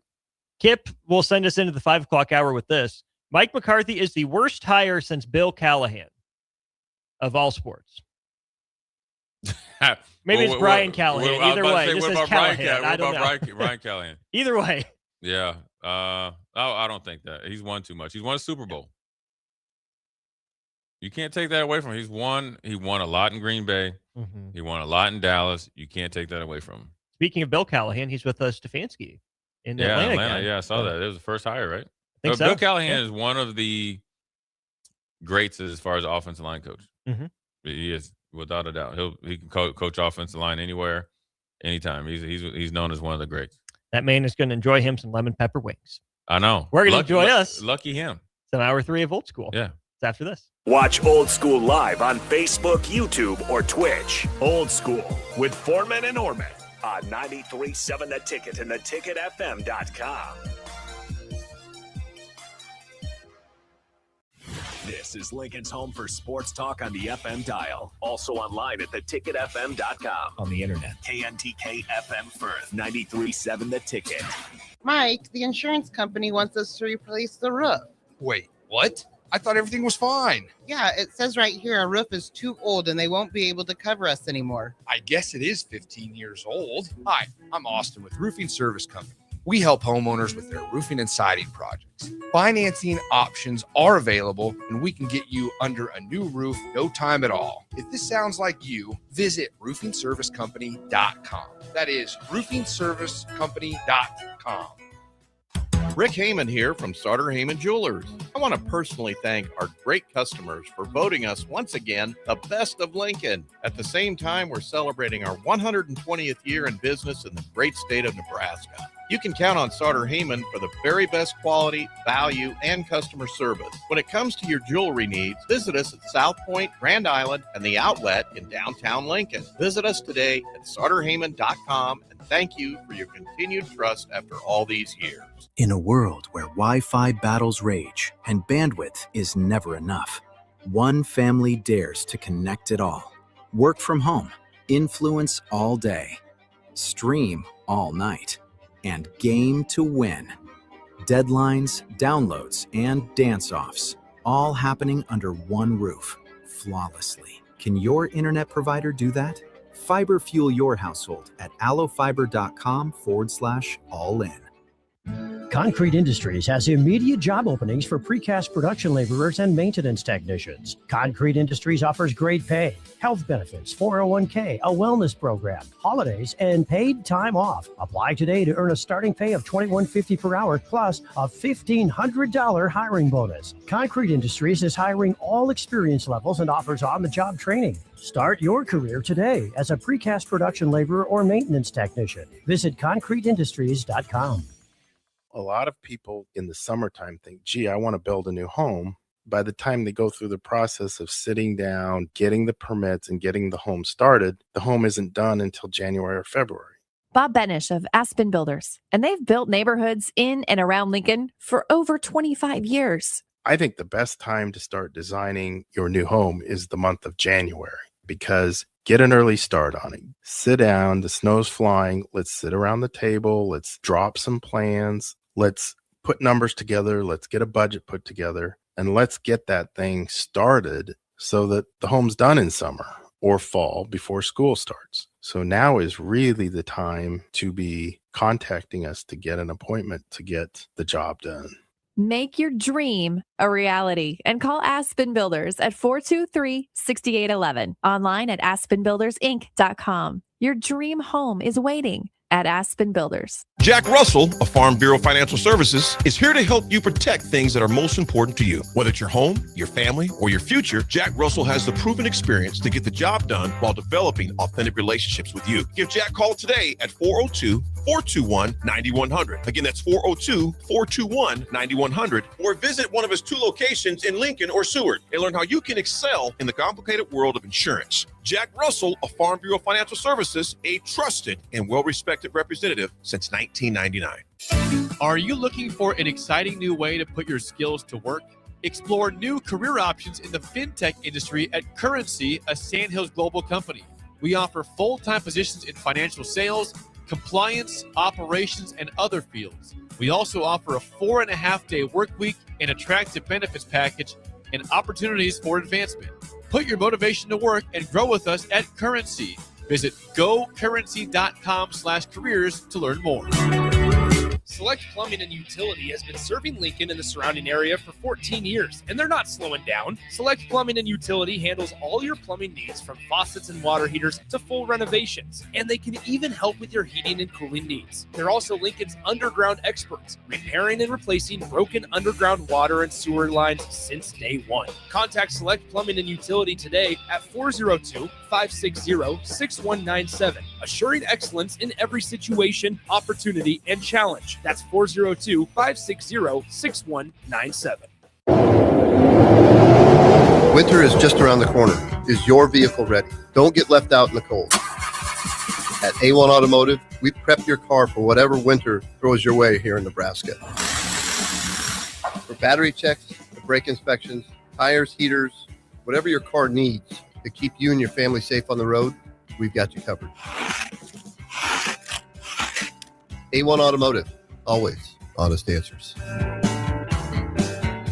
I love pushing hard at the gym, but the soreness after, not so much. I researched about what to look for in a good red light system, so I tried the Spectrum 7 at Max Tan. The full body red light relaxes and refreshes my muscles. It's part of my recovery routine, Max Tan. Coming at you live from the heart of downtown Lincoln, this is Old School with Foreman and Orman. Nebraska Football Hall of Famer Jay Foreman. Here's Troy Detmer dropping straight back in the pocket. Rifles a pass. It was tipped. It's picked off by Foreman. He's at the 15, 10, 5. He'll score! Foreman got it, and it's touchdown Huskers. Black shirts, answer the call one more time. And Austin Orman. Old School with Foreman and Orman is sponsored by Graham Tire Company of Lincoln, your tire store next door with 4 Lincoln locations. Old School with Foreman and Orman on 93.7 The Ticket and theticketfm.com. What up? We're back. Jay Foreman, Austin Orman, Old School, coming at you live, 1040 O Street. Snowmageddon is taking over the whole country, so hopefully everybody is locked and loaded here in Lincoln, that they're able to take care of themselves. I think we're more equipped than majority of people across the nation, but you wish them the best, because obviously capping the cold is no joke. And obviously all the ice down in places in Oxford, Mississippi, and so forth and so on is it's when you see the pictures and you think like, oh, that's kind of funny. It's not when obviously they're not equipped or prepared for it. It does become a pretty dicey situation. But Old School is brought to you by Graham Tire. We appreciate their support. They will be getting my support here later in the week for new tires on the rig. So appreciate them taking care of us, not only here Monday through Friday, but obviously off schedule as well. A lot going on as we covered. Obviously, it's been NFL playoffs, and men's basketball has been continue to buzzsaw through the Big Ten. Big challenge tomorrow. But We're going to start with the text line. My man Kip is not letting it go. All right, Kip. He said Mike McCarthy is the worst hire since Callahan in all sports. He said this is 100% like going away from Frank to Callahan. Grab your popcorn. If you don't study history, you're bound to repeat it. I don't think it'll be that much of an epic failure. The only way that Pittsburgh would fail is if the talent level goes down. You have a Hall of Fame pass rusher. You have one of the better duos of pass rushing duos in the league, and Watt and number 56. I forget his name. He's really good, and their defensive line is good. They have playmakers everywhere. Now they need to be a little bit better as a unit, but I think they're still one of the top defenses in the league. If they get an offense, which he's there for, they'll be dangerous. So I have to disagree with that. Because he's more than a capable head coach. Oh, yeah. I think Mike McCarthy gets a little bit of a bad rap, and certainly not a perfect coach by any means. But I compared him to Jerry from Parks and Rec. Yeah. Before, So I think that, he has the things he does well. He has the things that he does poorly. It's just so different for the Steelers. Young first-time head coach, defensive-minded guy in Chuck Noll. Yeah. Young first-time defensive-minded guy in Bill Cowher. Young defensive-minded first-time guy in Mike Tomlin, to kind of a retread hire in Mike McCarthy. But the reason he's a retread is because he's been effective enough to continue, right? If Mike McCarthy was a sub 500 coach, he doesn't get this job, he went, right? Yeah. It just doesn't happen. And I think you made a great point too with the window, right? With this current roster, it's the playoffs. All you need is to get in, right? The defense has been fine. Maybe toward the end of the year, it gets a little beat up and a little slower. But if they can fix quarterback, there's a lot of other pieces there on that roster. Mike McCarthy's worked with plenty of good quarterbacks and has gotten good seasons out of a bunch of different quarterbacks, that I think it's a worthwhile gamble for the Steelers. And if it doesn't work, you can have him for, 3 years, 4 years, whatever it is, move on almost, no harm, no foul. Yeah. I mean, look, Kevin Stefanski was hired within 24 hours. Yeah. Obviously he's taking Cleveland to the playoffs a couple of years, but the last 2 years have been horrible. Not all his doing, but he's getting a second and third or second chance to be, the head of the franchise down there in Atlanta that has a really good roster. Yeah. A lot to work with. It'd be interesting to see what he does with Michael Penix Jr. and or Kirk Cousins. That's going to tell his tenure right there. There's not a lot of quarterbacks to pick from in the draft, especially you can't depend on rookie quarterbacks. And, whereas Pittsburgh and obviously Mike McCarthy is in the same situation, but I think he's going to go right with the veteran because Pittsburgh is obviously one of the franchises I always talk about. Every year they're trying to win. Now, do they win? No, but they always are in the playoffs, but they're always actively making moves to win. So one more text here from 0256. Steelers hiring Mike McCarthy is like pooping in your pants and changing your shirt. That's a pretty funny analogy. It's funny, but it's also just not what's happening here. Look, when Mike McCarthy left Green Bay, and you see they had some issues there with LaFleur. Now, something rightfully so or not. Remember there was that thing like, one of the players was mad because he was in the hot tub. Said he should have just been up there studying tape and stuff like that. So I think he gets a bad rap. I mean, obviously there's things that he wish he could do better. The game against San Francisco in the playoffs when you're Dallas, the clock management and not, having the receiver come and give the ball to the ref, which you should know. I see high school kids doing it every Friday night out there at Seacrest. and you got to take the blame for it. Then you got Jerry Jones coming down and essentially calling plays and picking your team. I understand it, and he understands it as well. But after that Green Bay debacle, he won in Dallas right away. You expect the same. He's more respected as a head coach, and there's nothing against Bill Callahan, but he has more. He has a way better resume and success at different spots, and before he became the head coach than Bill Callahan. Well, even than anyone in the division right now. Think about that. I mean, you can say it's a downgrade from Mike Tomlin. I would probably agree. I still don't fully love the decision to move in that direction, but they felt it was time, so be it. Decisions made, it's in the rear view. You get a guy that's won a Super Bowl, that's won, 170-some games in the NFL, is 500 in the playoffs, which is also not nothing.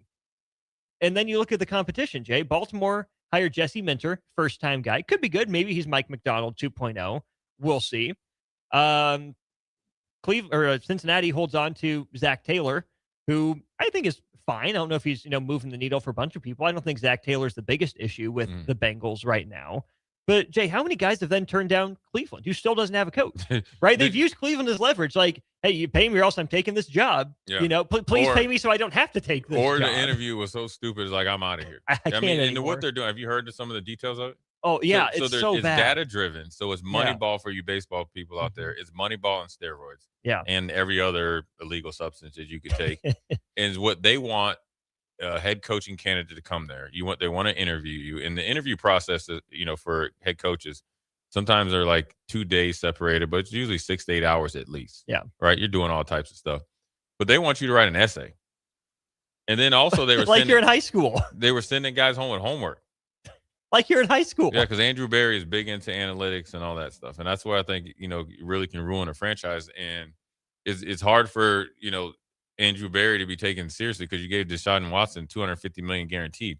And you're talking about analytics. Well, your analytics as far as who you're paying and your salary cap is completely jacked up. That's part of also why guys are turning down that job.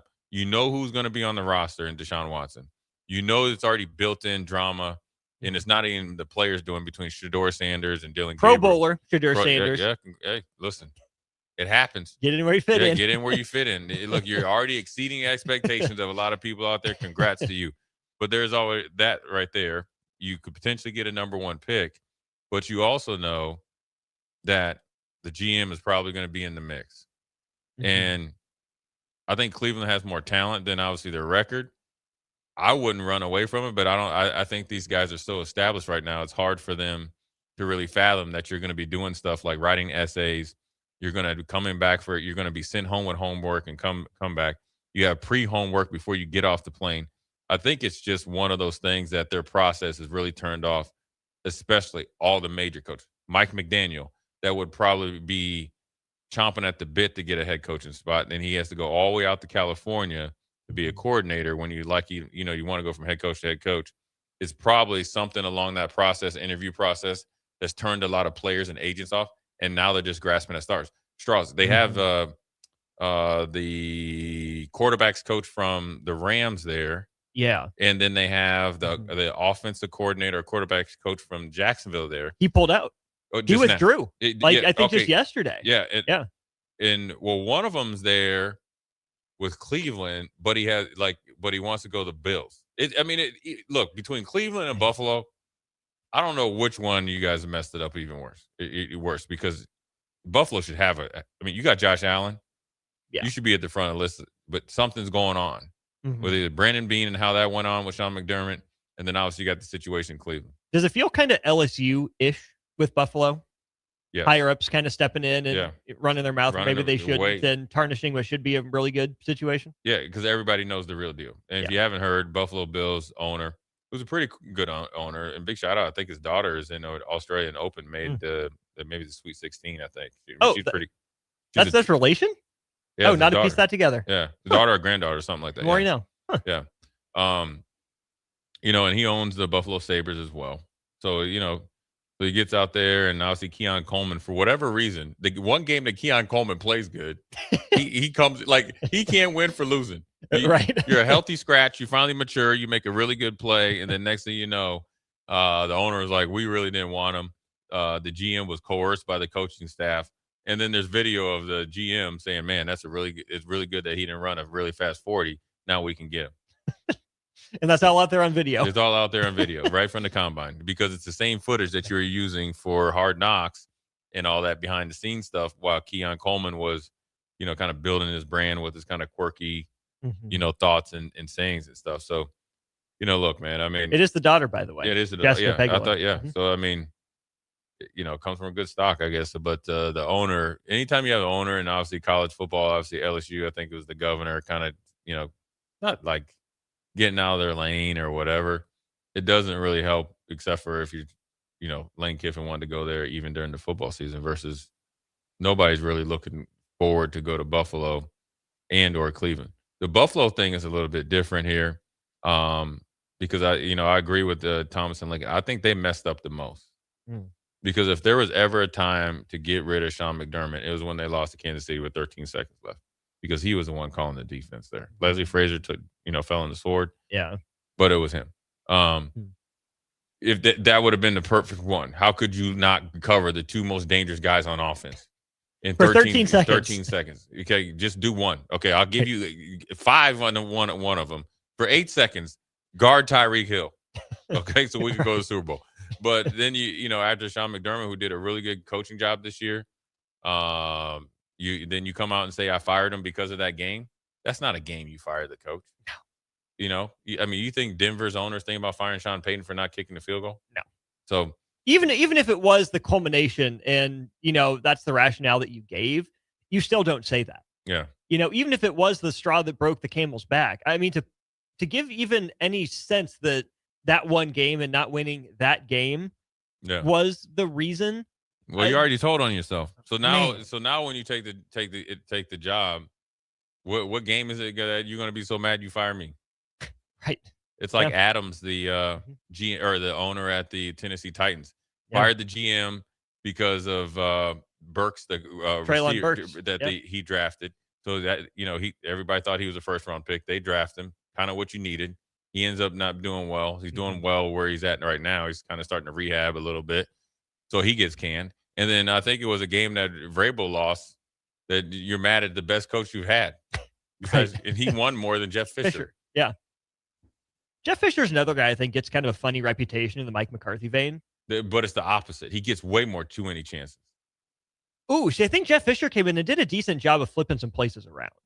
Right, but never. But he's always up. Well, at least not anymore. But he's always up for jobs, like he was Mike McCarthy, though. Sure, he's won a Super Bowl, and then granted they went to it when they lost to the Rams. Yeah, but I think he's parlayed that into, kind of being in the upper echelon when he's for free. You know what I'm saying? Yeah, bigger name and reputation than actual results. Yeah, I mean, you had Mr. 8-Name. You had Steve McNair, and I think he pretty much ruined Vince Young, who.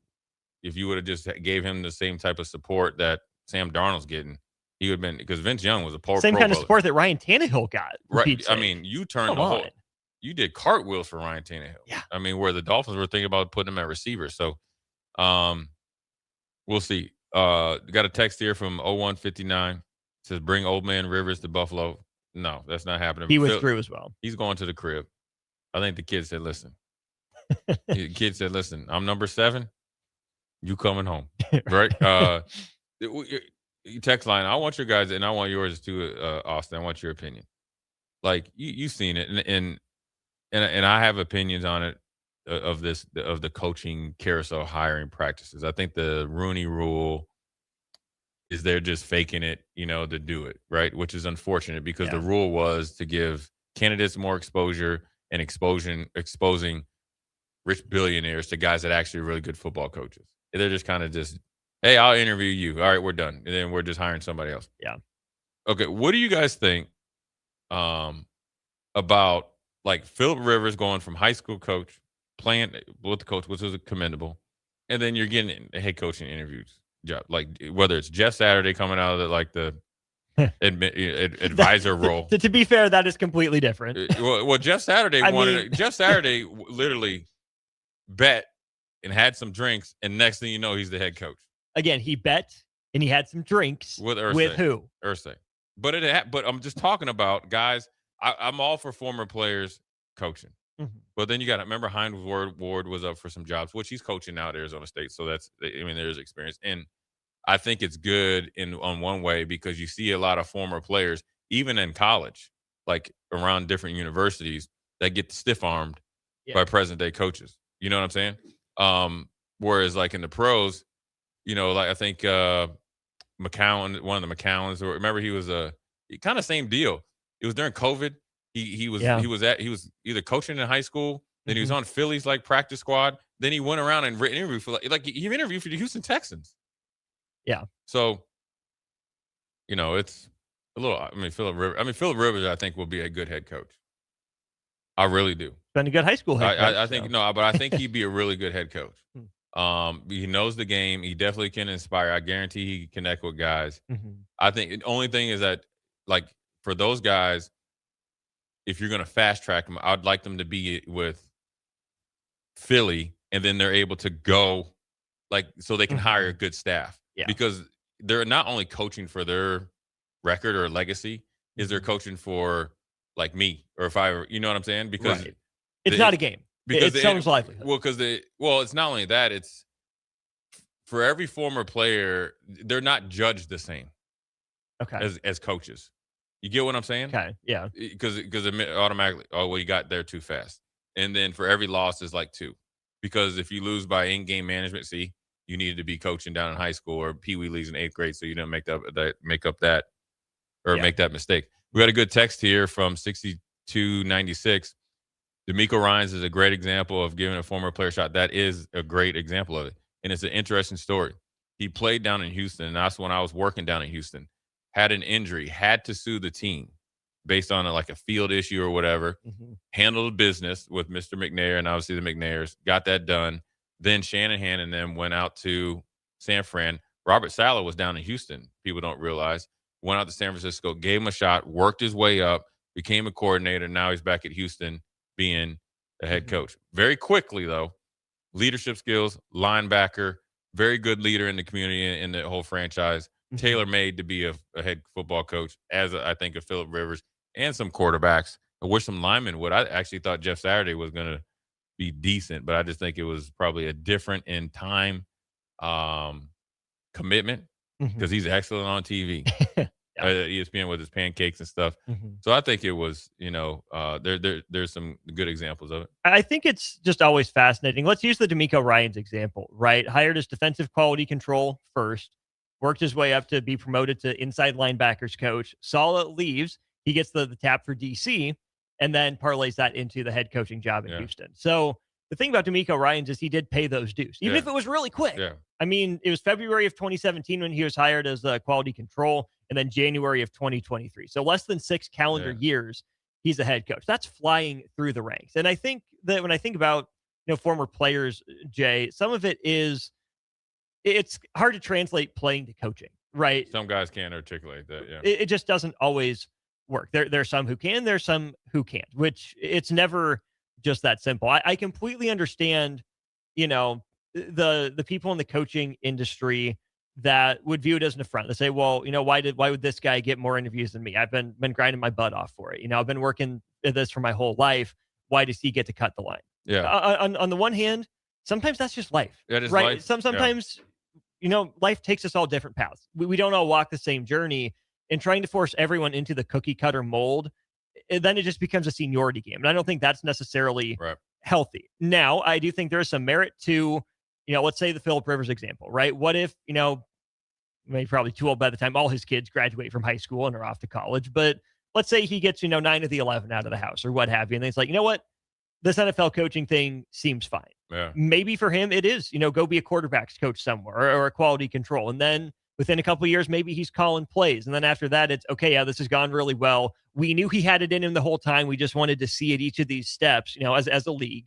I don't think it'd be collusion to where they, wouldn't hire him, just because he didn't quote unquote pay the dues or whatever. It just always feels a little gimmicky and doesn't quite sit right. I think for good reason when these guys go from booth or retired straight to head coach without paying the dues. But I think these organizations too, at the end of the day, are in the get it right business. The Colts one was gimmicky, for all the reasons that we've talked about with Jeff Saturday. It wasn't gonna work.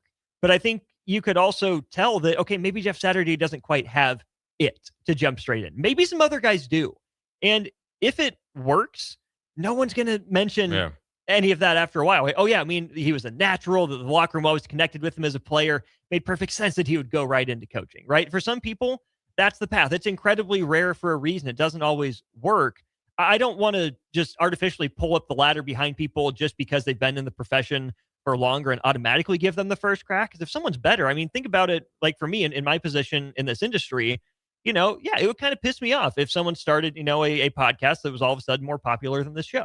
Well, you didn't go to college for this, or you didn't take the same steps I did. I've been doing this for 10 years, and I'm still growing and still learning. How come you get to have success and I don't? I think it's kind of bullcrap. If I were to say, no, you're not allowed to be successful or to judge you for creating a successful product in your lane and your niche. But I also think there's value in, taking the road, more traveled, right? Of here's what you do in the industry to make it. Here are the steps that you take. It can work both ways, and I don't want to begrudge anyone their success, however they come by. Yeah, I mean, I think the biggest thing is you got to have the right people that are open-minded to give you the opportunity, because most guys knock it out of the park. And if they don't, they don't. And you know what? There's plenty of guys that have gotten opportunities way before that never played, that fall on their face and aren't good coaches anyways. You know, anyway. So it's all the same. The guys that make it, the guys that, don't, are the numbers are going to be the numbers. And you got to give a big shout out to Bruce Arians. I think when they were making or when he was down in Arizona with the Cardinals, he was giving a lot of guys opportunities, and then therefore up in Detroit with Dan Campbell. Well, then Tampa too for Bruce Tampa Arians as well. Yeah, so he was giving guys a lot of opportunities, and they're spread out through the league, and they're all doing very well. And I think you see it more now. You see, Colorado had Marshall Faulk. Now he's the head coach at Southern. Obviously, he's from Louisiana, so it's a natural fit. But he got that experience of coaching, getting all that red tape out of there, and then now he has a support staff that are able to kind of plug the holes that he's not, accustomed to. So, I think it's good. I mean, it's, I think Phillip Rivers would be really good. I just always wonder what people think. But there's been nepotism. Look, when you get inside organizations, right? And I was fortunate enough to do some stuff, behind the scenes with different ones in Houston. You go to, different alumni events, and there's a lot of family work in there that you don't even know, all over the place. And so it's always good to see former players or any good coach get opportunities, because I think it's unfortunate for a lot of guys that could be good coaches don't get a fair shake, because a lot of times it's, in some ways it's a friend business. You know what I mean? It's well, that's always the case regardless of the industry. And you know what? If I had worked with 10 guys before, guys and gals, say I was a head coach at, I don't know where. Foreman State University. Yeah. And we were successful, and I need to be successful at the same level job or higher, I'm going to go with people I trust. Yeah. But what I'm not going to do is stiff arm a candidate and make sure that I go through the due process. Or maybe I'll even try to talk guys into doing it, because I know you have the qualities to be effective in some role. That's where I think you see the Bruce Arians that had a really big staff, but you had a lot of guys cutting their teeth, and they all end up being successful, right? The Antoine Randall Ells that are doing well. Guys that are in college. Hines Ward was down there. Now he's down at Arizona State, right? Because he went from the Cardinals to Arizona State. So there's all examples of guys thinking outside the box and have been successful. So we shall see. We'll take a quick break, come back. Old School, once again, brought to you by Graham Tire. We'll take a quick break and come back, and we'll read some of your texts and then move on. We'll talk a little Husker football, because they're still trying to tidy up recruiting. We obviously had Brian Munson on here, and then obviously got a quarterback, and then obviously the portal is officially closed. We will take a look into it, because there is some movement from the national championship game. We have movement from the Husker going to one of the national championship participants. Jay Foreman, Austin Orman. We'll be right back. You're listening to Old School with Jay Foreman and Austin Orman. Download the mobile app and listen wherever you are on 93.7 The Ticket and theticketfm.com. I love pushing hard at the gym, but the soreness after, not so much. I researched about what to look for in a good red light system, so I tried the Spectrum 7 at Max Tan. The full body red light relaxes and refreshes my muscles. It's part of my recovery routine, Max Tan. Tune in to 93.7 The Ticket immediately after every Nebraska men's basketball game for 1 hour of post-game recap. The Nebraska Basketball Postgame Show is sponsored by Union Bank and Trust, John Henry's Plumbing, Heating, Air, and Electrical, and the Lincoln Airport on 93.7 The Ticket and theticketfm.com. A lot of people in the summertime think, gee, I want to build a new home. By the time they go through the process of sitting down, getting the permits, and getting the home started, the home isn't done until January or February. Bob Benish of Aspen Builders, and they've built neighborhoods in and around Lincoln for over 25 years. I think the best time to start designing your new home is the month of January, because get an early start on it. Sit down, the snow's flying, let's sit around the table, let's drop some plans, let's put numbers together, let's get a budget put together, and let's get that thing started so that the home's done in summer or fall before school starts. So now is really the time to be contacting us to get an appointment to get the job done. Make your dream a reality and call Aspen Builders at 423-6811. Online at aspenbuildersinc.com. Your dream home is waiting at Aspen Builders. Winter is just around the corner. Is your vehicle ready? Don't get left out in the cold. At A1 Automotive, we prep your car for whatever winter throws your way here in Nebraska. For battery checks, brake inspections, tires, heaters, whatever your car needs to keep you and your family safe on the road, we've got you covered. A1 Automotive, always honest answers. Is your furnace ready for winter? Call Bryant to perform a thorough check for comfort and peace of mind. 467-1111. Bryant Air Conditioning, Heating, Electrical, and Plumbing. Whatever it takes. Sometimes good people make mistakes. When you find yourself in need of an attorney, call Liberty Law Group. The attorneys at Liberty Law Group will defend you in court and protect your freedom to get you the best possible outcome and the justice you deserve. Trust your freedom to Liberty Law Group, the best criminal attorneys in Nebraska and Iowa. Call them today at 877-404-5238. That's 877-404-5238. Or check them out online at libertylawgroup.com. Are you looking for an exciting new way to put your skills to work? Explore new career options in the fintech industry at Currency, a Sandhills global company. We offer full-time positions in financial sales, compliance, operations, and other fields. We also offer a 4.5-day work week, an attractive benefits package, and opportunities for advancement. Put your motivation to work and grow with us at Currency. Visit gocurrency.com/careers to learn more. Select Plumbing and Utility has been serving Lincoln and the surrounding area for 14 years, and they're not slowing down. Select Plumbing and Utility handles all your plumbing needs from faucets and water heaters to full renovations, and they can even help with your heating and cooling needs. They're also Lincoln's underground experts, repairing and replacing broken underground water and sewer lines since day one. Contact Select Plumbing and Utility today at 402-560-6197, assuring excellence in every situation, opportunity, and challenge. That's 402-560-6197. Empower a child today with the Teammates Mentoring Program by building a relationship based on strengths and chart a brighter future 1 week at a time. Find out how you can be a mentor by visiting lincolnteammates.org. Become what you needed as a kid by joining the Teammates Mentoring Program today. In a world where Wi-Fi battles rage and bandwidth is never enough, one family dares to connect it all. Work from home, influence all day, stream all night, and game to win. Deadlines, downloads, and dance-offs, all happening under one roof, flawlessly. Can your internet provider do that? Fiber fuel your household at allofiber.com/all-in. Back to old school with Foreman and Orman on 93.7 The Ticket and theticketfm.com.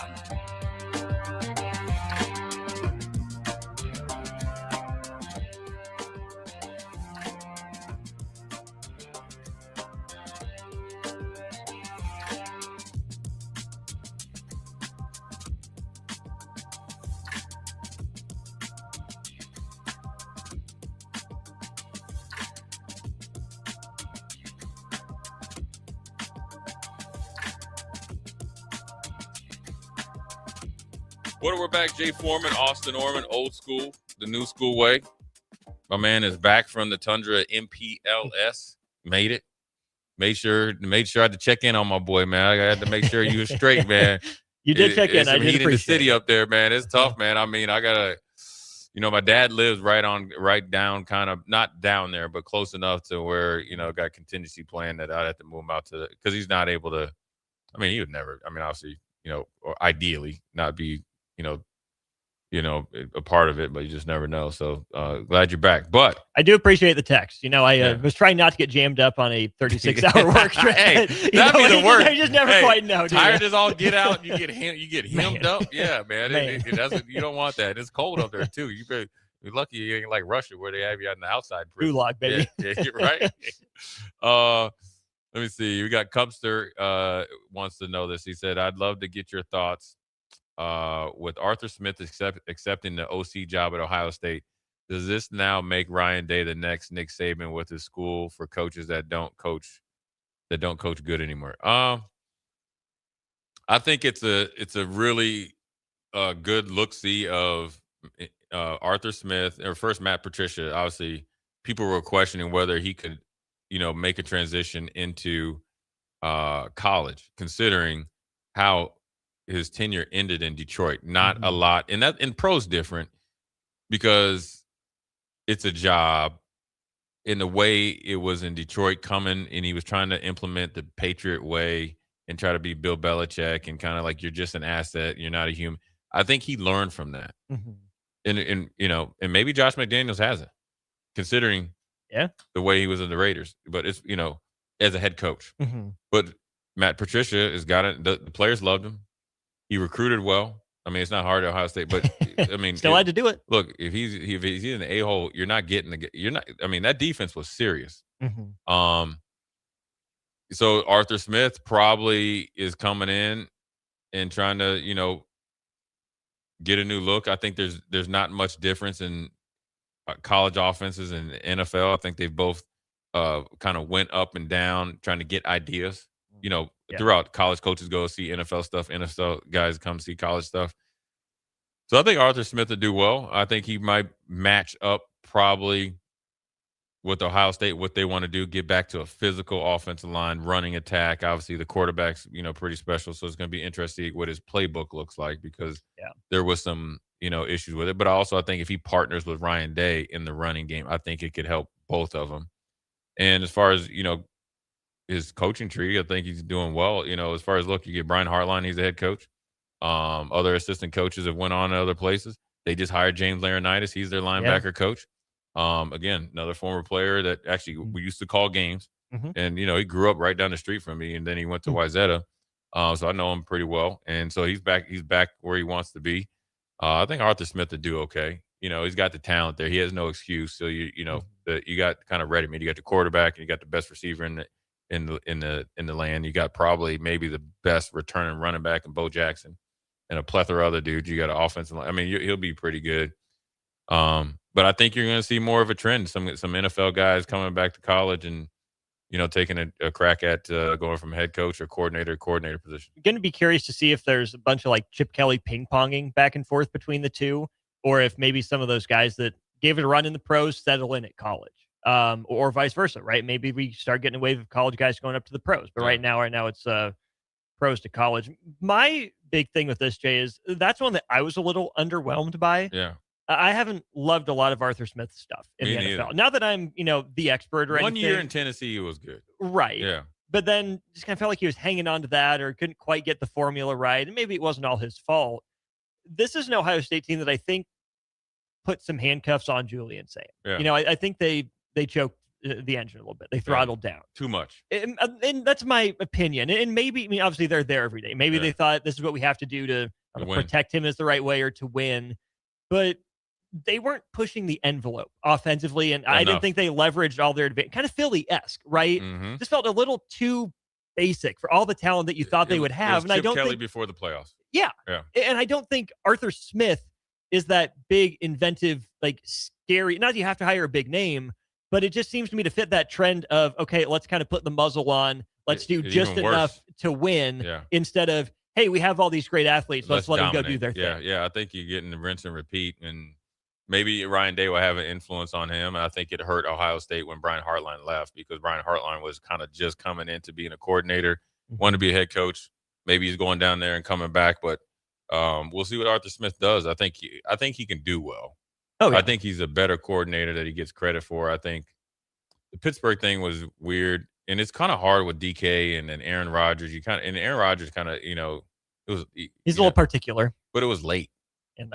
So he's going to get a whole off season. It's going to be interesting to see. But Chip Kelly might be fond of the college game again. I mean, he went to the NFL. He was the highest paid coordinator. Left halfway through the season, collected that Chizek.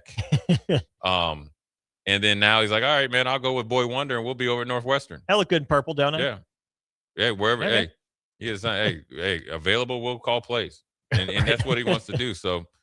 I think he'll do okay, and I think Ryan Day is trying to have the look. When you're as dominant as Ohio State has been, or successful, you're going to lose some coaches, and so that's what he's, what you're dealing with. And Jim Knowles left, and now then you're able to get Matt Patricia. And people kind of had the same reaction when Matt Patricia came to Ohio State. How would his defensive schemes in the Patriot way or the Patriot style of defense work in college? It worked off like hit off like gangbusters. I mean, you got Caleb Downs and crew. It's not that hard, but still it worked out. It's just interesting, too, in light of the Patricia hire before last year, because what did Patricia get a lot of credit for?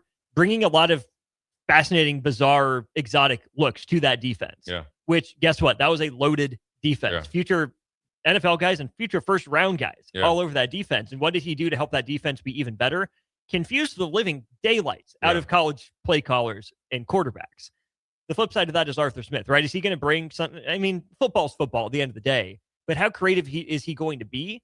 Yeah. I mean, Patricia got a lot of plaudits for that, and that helped them be even more successful than maybe they could have been if he had just called Vanilla and say, just go be more athletic, just go be better. Yeah, you don't want it to be the result of when Colorado had Shermer as their head coach or as their coordinator, where it kind of like, okay, we saw some, but then when you got under pressure, it was real tight, and they had Travis Hunter and Shador and all those guys. So we'll see. So time will tell, Cubster. Everybody's going to be watching over in Pittsburgh. Number one, you got Mike McCarthy at Pittsburgh, but then back at Ohio State, everybody's going to be watching and see what Arthur Smith. We're going to get the one from Tennessee that they felt like he should have been the head coach and got the raw deal, or we were getting the pedestrian offense the last couple of years that was really kind of archaic. Right. But if he's coming in and Ryan Day is like, here, listen to my playbook, add your running game to it, kind of good partnership. I'm going to let you call plays, but you're obviously passing game is what I do best, and running game is what you do best. It could work off like gangbusters. I would see more of a fit for Arthur Smith at like in Illinois or in Iowa, Minnesota potentially, right? Minnesota. Traditional, blue collar, dyed in the wool, ground and pound, Big Ten. We don't need to do anything fancy. We're just going to do it better than you. But what did Ohio State get beat at? At that. So maybe you got to know your weakness. Maybe you need it more. One of the kind of the knocks on Ohio State, kind of like what people are trying to say about Nebraska basketball, is you got to get physical with them. Now, I think that defense overcame that. The offensive line was injured. But if you're trying to implement some physicality, run game, he's your guy. So we'll see. Old Dad 34 says, Jay, why haven't you tried coaching? You would rock it, in my opinion. That's a hard story to tell. There's probably some regret there. Still an option. There's some outside influences that kind of put me in a position that I had to make a decision because I had I had to say no to an opportunity. You always like, or what if or whatever, but I was blessed from when I played. So but I'm glad you're here. Yeah. But there's been I think right now it's like, you got to explore some options and see, this is probably a time if I'm ever going to do it, it'd probably be, within a year or two. Good to know. Thanks for the heads up. The chance. You got one. I have no doubt if got an opportunity, I'd be able to be successful in some form of linebacker coach or DN coach or whatever I need to be. Football is just, I've been knowing it. It's what I grew up around coaches. You're a big safeties guy, so I can see he's a safeties coach too. Yeah, I grew up around coaches. Position of the future. I was sneaking into team meetings and stuff with Jerry Burns. Like when I was, when I could walk. I've been over in the Viking, you know what I'm saying? So I've been in the meetings and stuff and supposed to be helping with bed check, and I'm in there, with the defensive meetings and stuff like that. So and the best part, not one of your players will ever get paid more than you.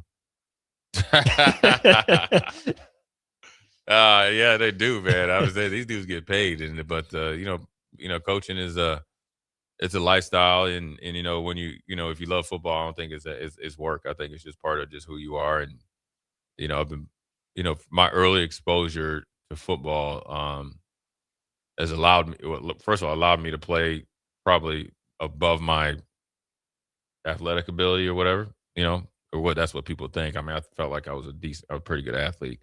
But it showed me what real work was. People always say, "Hey, you were self-made." No, I just outworked you, dude. Self-made isn't like, when people try to label you that means like you weren't a good athlete. That's like a backhanded compliment hating. Like, bro, I ran, 4.5, 36, 38 vertical. Like you wasn't, people are saying you weren't doing that, but I had to get in where I fit. I had to work myself into it as far as like getting bigger, faster, and stronger. But the athletic ability was there. But the coaching background allowed me to play at a high level as I was trying to grow into being a middle linebacker because I had exposure to it. I mean, I was looking at, pro defenses like when I was like 10 years old. Right. You know what I mean? Yeah. I was hanging out with like the Joey Browners and the Scott Studwells and all that stuff and being in training camp and, hey, you want to come to meetings and, kind of saw them work. Oh, yeah. So that's all I kind of knew. It's the dinner table thing. Right. That's plus. That's the only thing I knew. Like, just watch these guys go to work, watch the early mornings, late nights, go to games and all that. So, we'll see. Big Bang Hank said, "Do we get censored?" No. No, there's college basketball on the dial, so we're on stream. Oh, that's all right. No, we didn't get censored. Now, can we work on that right now? Yeah, I can talk unsolicited. Why I didn't take a coaching opportunity, but we'll see. I still talk to coaches all the time and stuff like that. So it's juices is still there. So we'll see what happens. Who would you say, hypothetically, right? I mean, you're Jay Foreman, right? You're going to coach like Jay Foreman. Who do you think would be the 3 biggest coaching influences on you? Well, probably Bud and Mike Grant, obviously. Makes sense. Yeah, obviously, probably. I mean, then obviously Coach McBride and Tony Samuel, obviously. They kind of grow in groups. And then, obviously, I'll say Coach Wade and Vic. I mean, those are my 7 of my 9 years. Those are my coordinators. I mean, you learned a lot. I mean, Wade was like, hey, we line up in 3-4, line up and go kill it. You really good at pass rushing? Break. We're putting you way out there almost to the sideline and get to the quarterback. You getting Vic. It was like a science project. But it taught you a lot. I even learned a lot from Greg Williams and Jerry Gray. That kind of helped me in the knowing the schematics and looking at defenses like just, okay, this is what's going to happen. So like I was watching the game against the Broncos and the Patriots. Right away, I knew that Drake May was going to quarterback sneak it because of the way that they teach you how the plays are timed up. Like, okay, they're setting up this play, right? And people don't realize how much NFL coordinators watch college and vice versa. So you go back to the national championship game, which every NFL coach was watching. What did Mendoza do? I called that play too, quarterback keeper, right? Who's Drake May? You ain't passing the ball, right? Now there. Take it out of his hands because worst case scenario, Vrabel's talking about, we're going to get 3 points. We're going to get a touchdown. Yeah. And so you see some of that stuff, and you've been blessed with a lot of people, but probably those and been exposed to. My only one wish is I wish I got to play for like a Bill Parcells, Bill Cowher, one of those type of dudes. I never was fortunate enough to do that. Yeah, but you got Lawrence Taylor's locker, so it's not all bad. I got Tom Coughlin. That's pretty good. And I learned about pretty being whether you're on time or you late. If you early, you're on time. If you're on time, you're late. Yeah. And the Chizek will get. I never got fined, but I saw some dudes on Monday hot. Tom Coughlin was that $500 was coming out of your check. Your boy Prime's doing that. Rightfully so. I like it. Teaching some accountability. Is that one of those things that has to be negotiated into the contracts, or can that just be? I think it's probably just team rule? standard. No, it's a little bit hard. I think I would push back on primetime just because you only should be able to do that to employees. But I like it. Hey, look, I have no problem paying you. But look, you're not going to just not. You're not. If you miss practice, that was too light. Yeah. But okay, that if you miss a meeting or if you miss a workout or you get in some sort of stuff, there's got to be some sort of accountability because you're teaching them ideally to not only appreciate your money but grow it and not lose it. Yeah. Because that's where you're trying to make them more of a well-rounded player and man. Yeah. So I like it. I've heard it before. They say Georgia is the main one. They'll fine you for anything. That's how they keep a lot of their NIL money. Oh, Kirby Smart there. Well, they got to start giving some of that money back to players for all the speeding tickets they're racking up. Oh, you get a speeding ticket. Speeding ticket. If you're going 50 miles an hour, it's $10,000. Bail plus kangaroo court. Yeah, yep. So we'll take a quick break. Come back. Jay Foreman, Austin Norman. We'll be right back. Winter is just around the corner. Is your vehicle ready? Don't get left out in the cold. At A1 Automotive, we prep your car for whatever winter throws your way here in Nebraska. For battery checks, brake inspections, tires, heaters, whatever your car needs to keep you and your family safe on the road, we've got you covered. A1 Automotive, always honest answers. In a world where Wi-Fi battles rage and bandwidth is never enough, one family dares to connect it all. Work from home, influence all day, stream all night, and game to win. Deadlines, downloads, and dance-offs, all happening under one roof, flawlessly. Can your internet provider do that? Fiber fuel your household at allofiber.com/all-in. Mike, I've been thinking our house could really use a makeover. How about new siding? I've been thinking the same thing. Have you heard of James Hardy? Yes. Sarah down the street had Roofing Service Company install James Hardy siding on their home, and they love it. Roofing Service Company does have great reviews. They took her through the design process and made everything super easy. Roofing Service Company offers expert design and installation. Couple that with James Hardy's durable products and variety of colors, you and your family will love your exterior remodel. Just visit roofingservicecompany.com. That's roofingservicecompany.com. Hey there, this is Paul Scheel, owner of High Electric. I want to thank our friends and loyal customers and introduce High Electric to those looking for a new electrician. We've been serving the Lincoln and Omaha area for over 30 years, from design to install, upgrades, and repair. If you are a homeowner or a small business needing some electrical work, call us at 402-466-6606 or check us out at hyelectric.com. We look forward to hearing from you. Big value and big flavor meet at Wings and Rings thanks to the all-new delicious Duo Combo. This is the one you've been waiting for. Get one half-sized appetizer and 2 entrees with a side for only $19.99. Bring a friend for the best deal in town on any day of the week, during game time, or whenever the heck you want.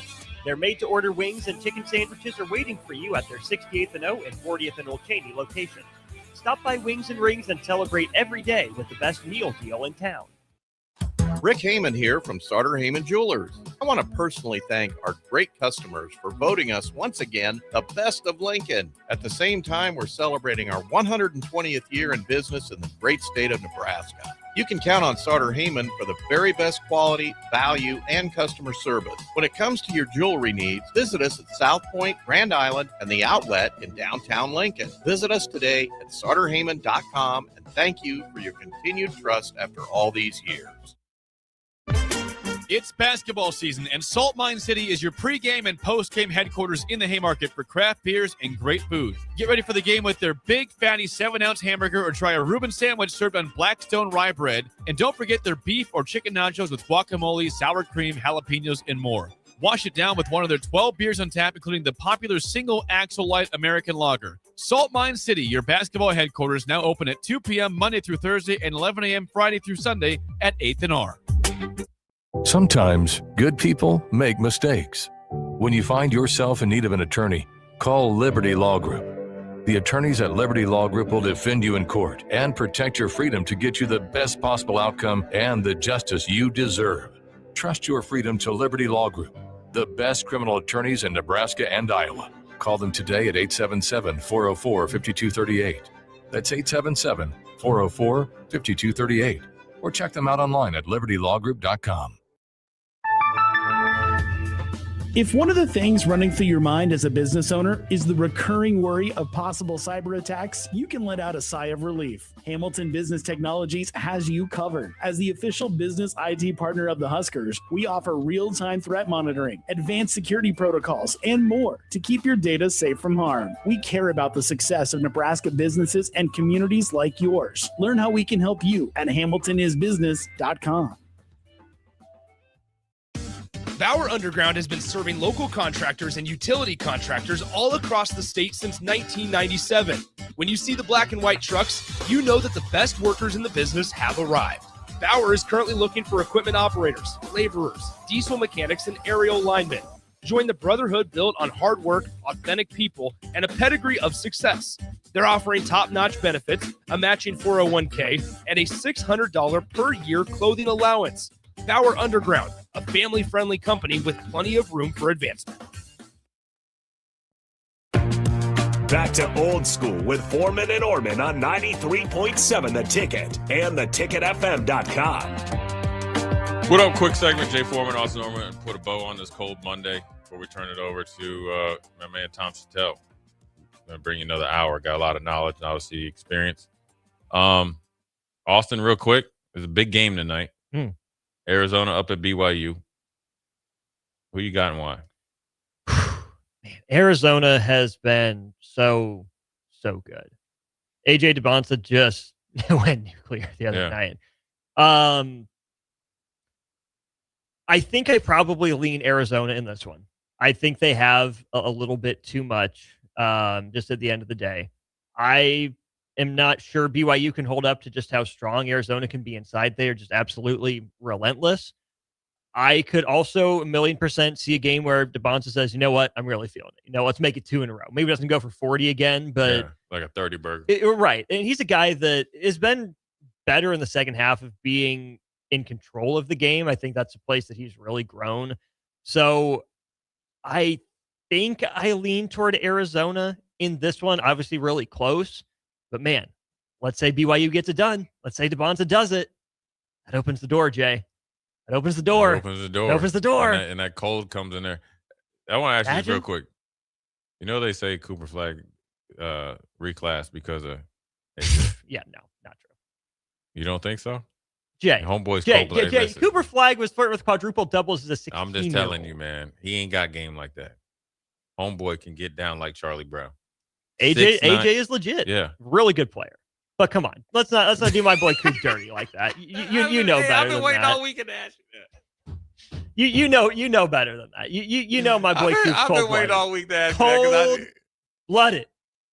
I was just double checking. I just wanted to make sure. No. Coop's not ducking that smoke. All right. He didn't run from Team USA in Olympic I'm just training. asking. Okay, well you asked and I answered. I'm just saying. You see homeboy coming down the street and he's like he look a little different. He causes some problems. Well, I'm sure those two cross paths, right? Coop being from Maine and DeBonsa growing up in Massachusetts. So yeah, maybe that's the reason why he went out to Utah. Now, I will say, Darren Peterson is probably that guy if he's healthy.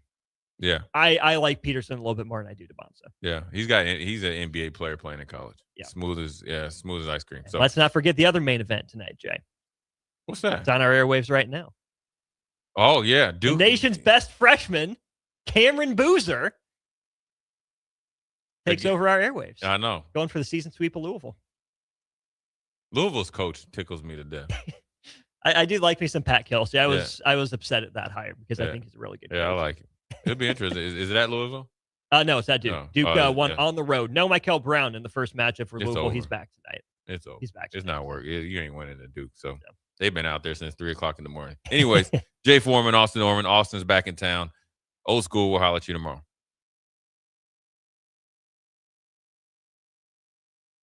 Ticket listeners know a dream team when they see one. At Applied Connective, we've been in the game for 20 years and have developed a team of world-class leaders in all things IT. From cybersecurity and Microsoft products to physical security, audio-video, infrastructure, business phone systems, and anything in between. We'll help you leverage technology to become your most secure, efficient, and profitable. Head to our website to check out real reviews and testimonials and sign up for a free tech consultation. We can show you where you might be vulnerable, inefficient, or overspending.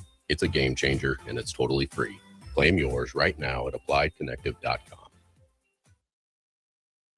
Tune in to 93.7 The Ticket immediately after every Nebraska men's basketball game for 1 hour of post-game recap. The Nebraska Basketball Postgame Show is sponsored by Union Bank and Trust, John Henry's Plumbing, Heating, Air, and Electrical, and the Lincoln Airport on 93.7 The Ticket and theticketfm.com.